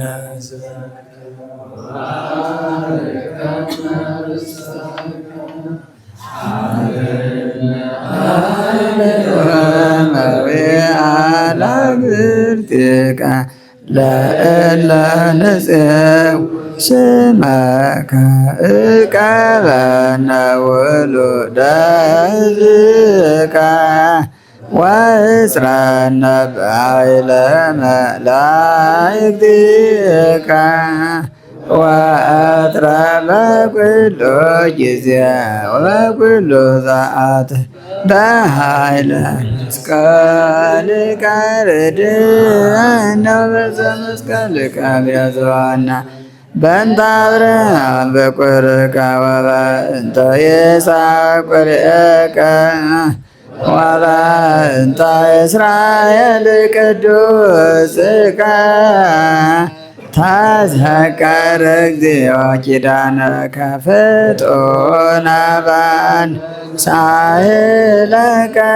መሐርኪያነ ዘበተከ ስራይ ኃጢአተ ሕዝብከ ወመሐር ተግባረከ እግዚኦ ታጥብአነ ሐሰለከ በእንተ ማርያም ወላዲትከ ወበእንተ ዮሐንስ መጥምቅከ ወበእንተ ኩሎሙ ቅዱሳኒከ ርድአነ ወአጥረ በኃይለ መስቀልከ ኢታስተብረነ እግዚኦ በቅድሜከ እግዝእትነ ነጸሪ አብየነ ጸልይ ለነ ለደቂቅኪ ወአድኅነነ እምኩሉ መንዳቤ ወሐዘነ መዓልተ ምስሌነ ወሌሊተ ማእከልነ አንተ እግዚኦ ኢትራቅብ እምኔነ ሃሉ ምስሌነ ረዳኤ ኩነነ ኢትግደለነ ወኢትመንነነ አምላከ ሰላም ተራዳነ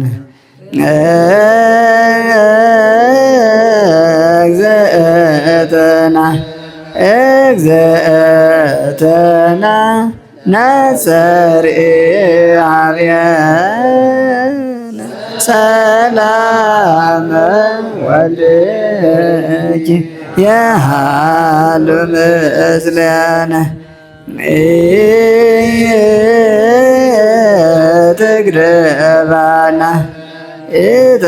ኢትግደባነ ወኢትመንነነ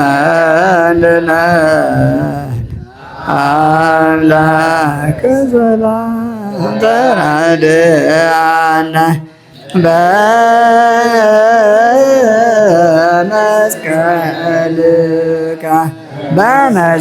በመስቀልከ ባርከነ መርቆሬዎስ በኩለነ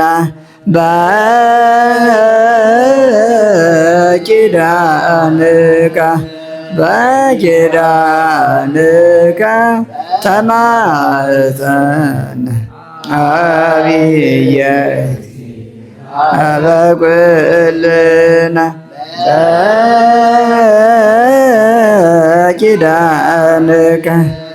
በኪዳንከ ተማፀነ ዕፀ መስቀል ሞገሰ ኩልነ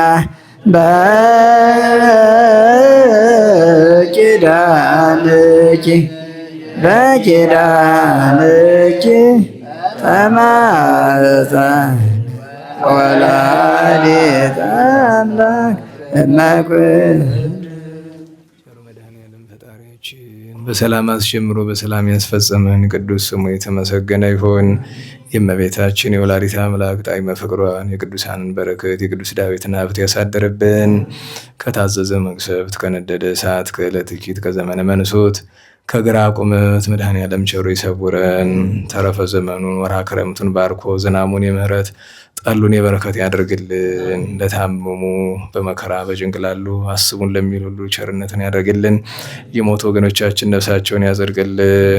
የመምህራችን የገብረ ኪዳን የወንድማችን የፍቅረ ሥላሴን ነፍስ በአብርሃም በይስሐቅ በያዕቆብ አጠገብ ያኑርልን። እኛንም ለንስሐ ሞት ያብቃን።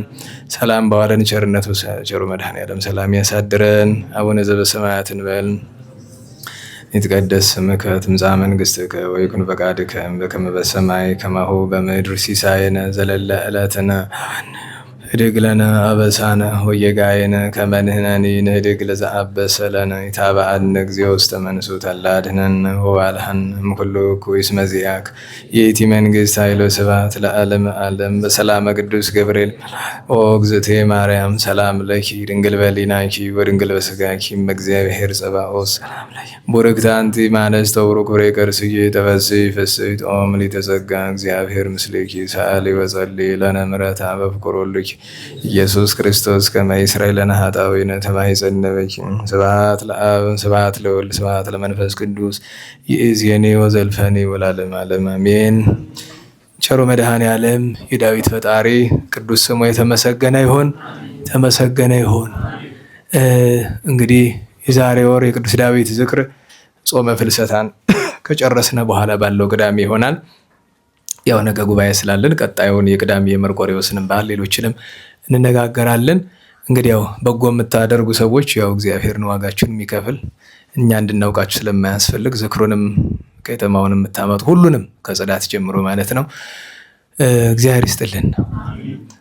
ቸሩ መድኃኔዓለም ለፈቃዱ እንቅፋት ሳይመታን ሾህ ሳይወጋን ኃጢአት ሳይሰለጥንብን በደልም ሳይገዛን የብርሃን መላእክት በፊት በኋላ በቀኝ በግራ እየጠበቁን ለጊዜ ወደ የቤታችን ለፍጻሜው ተስፋ ወደምናደርጋት መንግሥተ ሰማያት ከተከፈተች ገነት ከተነጠፈች ዕረፍት ከአባቶቻችን ርስት ሁላችን በሰላም ያደርሰን። የመሸባችሁ መሄድ ትችላላችሁ። ሌሎቻችሁ ያው ስለምድነውን ዝማሬ ዳዊት እንዘምራለን። ስብሐት ለእግዚአብሔር ልዑል ወለወላዲቱ ድንግል ለመስቀሉ ክቡር ዘሳይል አሜን።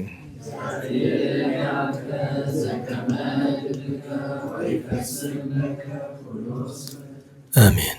ዝማሬ ዳዊት ታለኳ አርድእት ቅዳሴ መላእክት። ዝማሬ ዳዊት ታለኳ አርድእት ቅዳሴ መላእክት። የተቀበልክ አምላክ የተቀበልክ አምላክ የተቀበልክ አምላክ የተቀበልክ አምላክ የእኛንም ዝማሬ ተቀበል። የተቀበልክ አምላክ የተቀበልክ አምላክ የተቀበልክ አምላክ የተቀበልክ አምላክ የእኛንም ዝማሬ ቸሩ መድኃኔዓለም በሰላም ያሳድረን።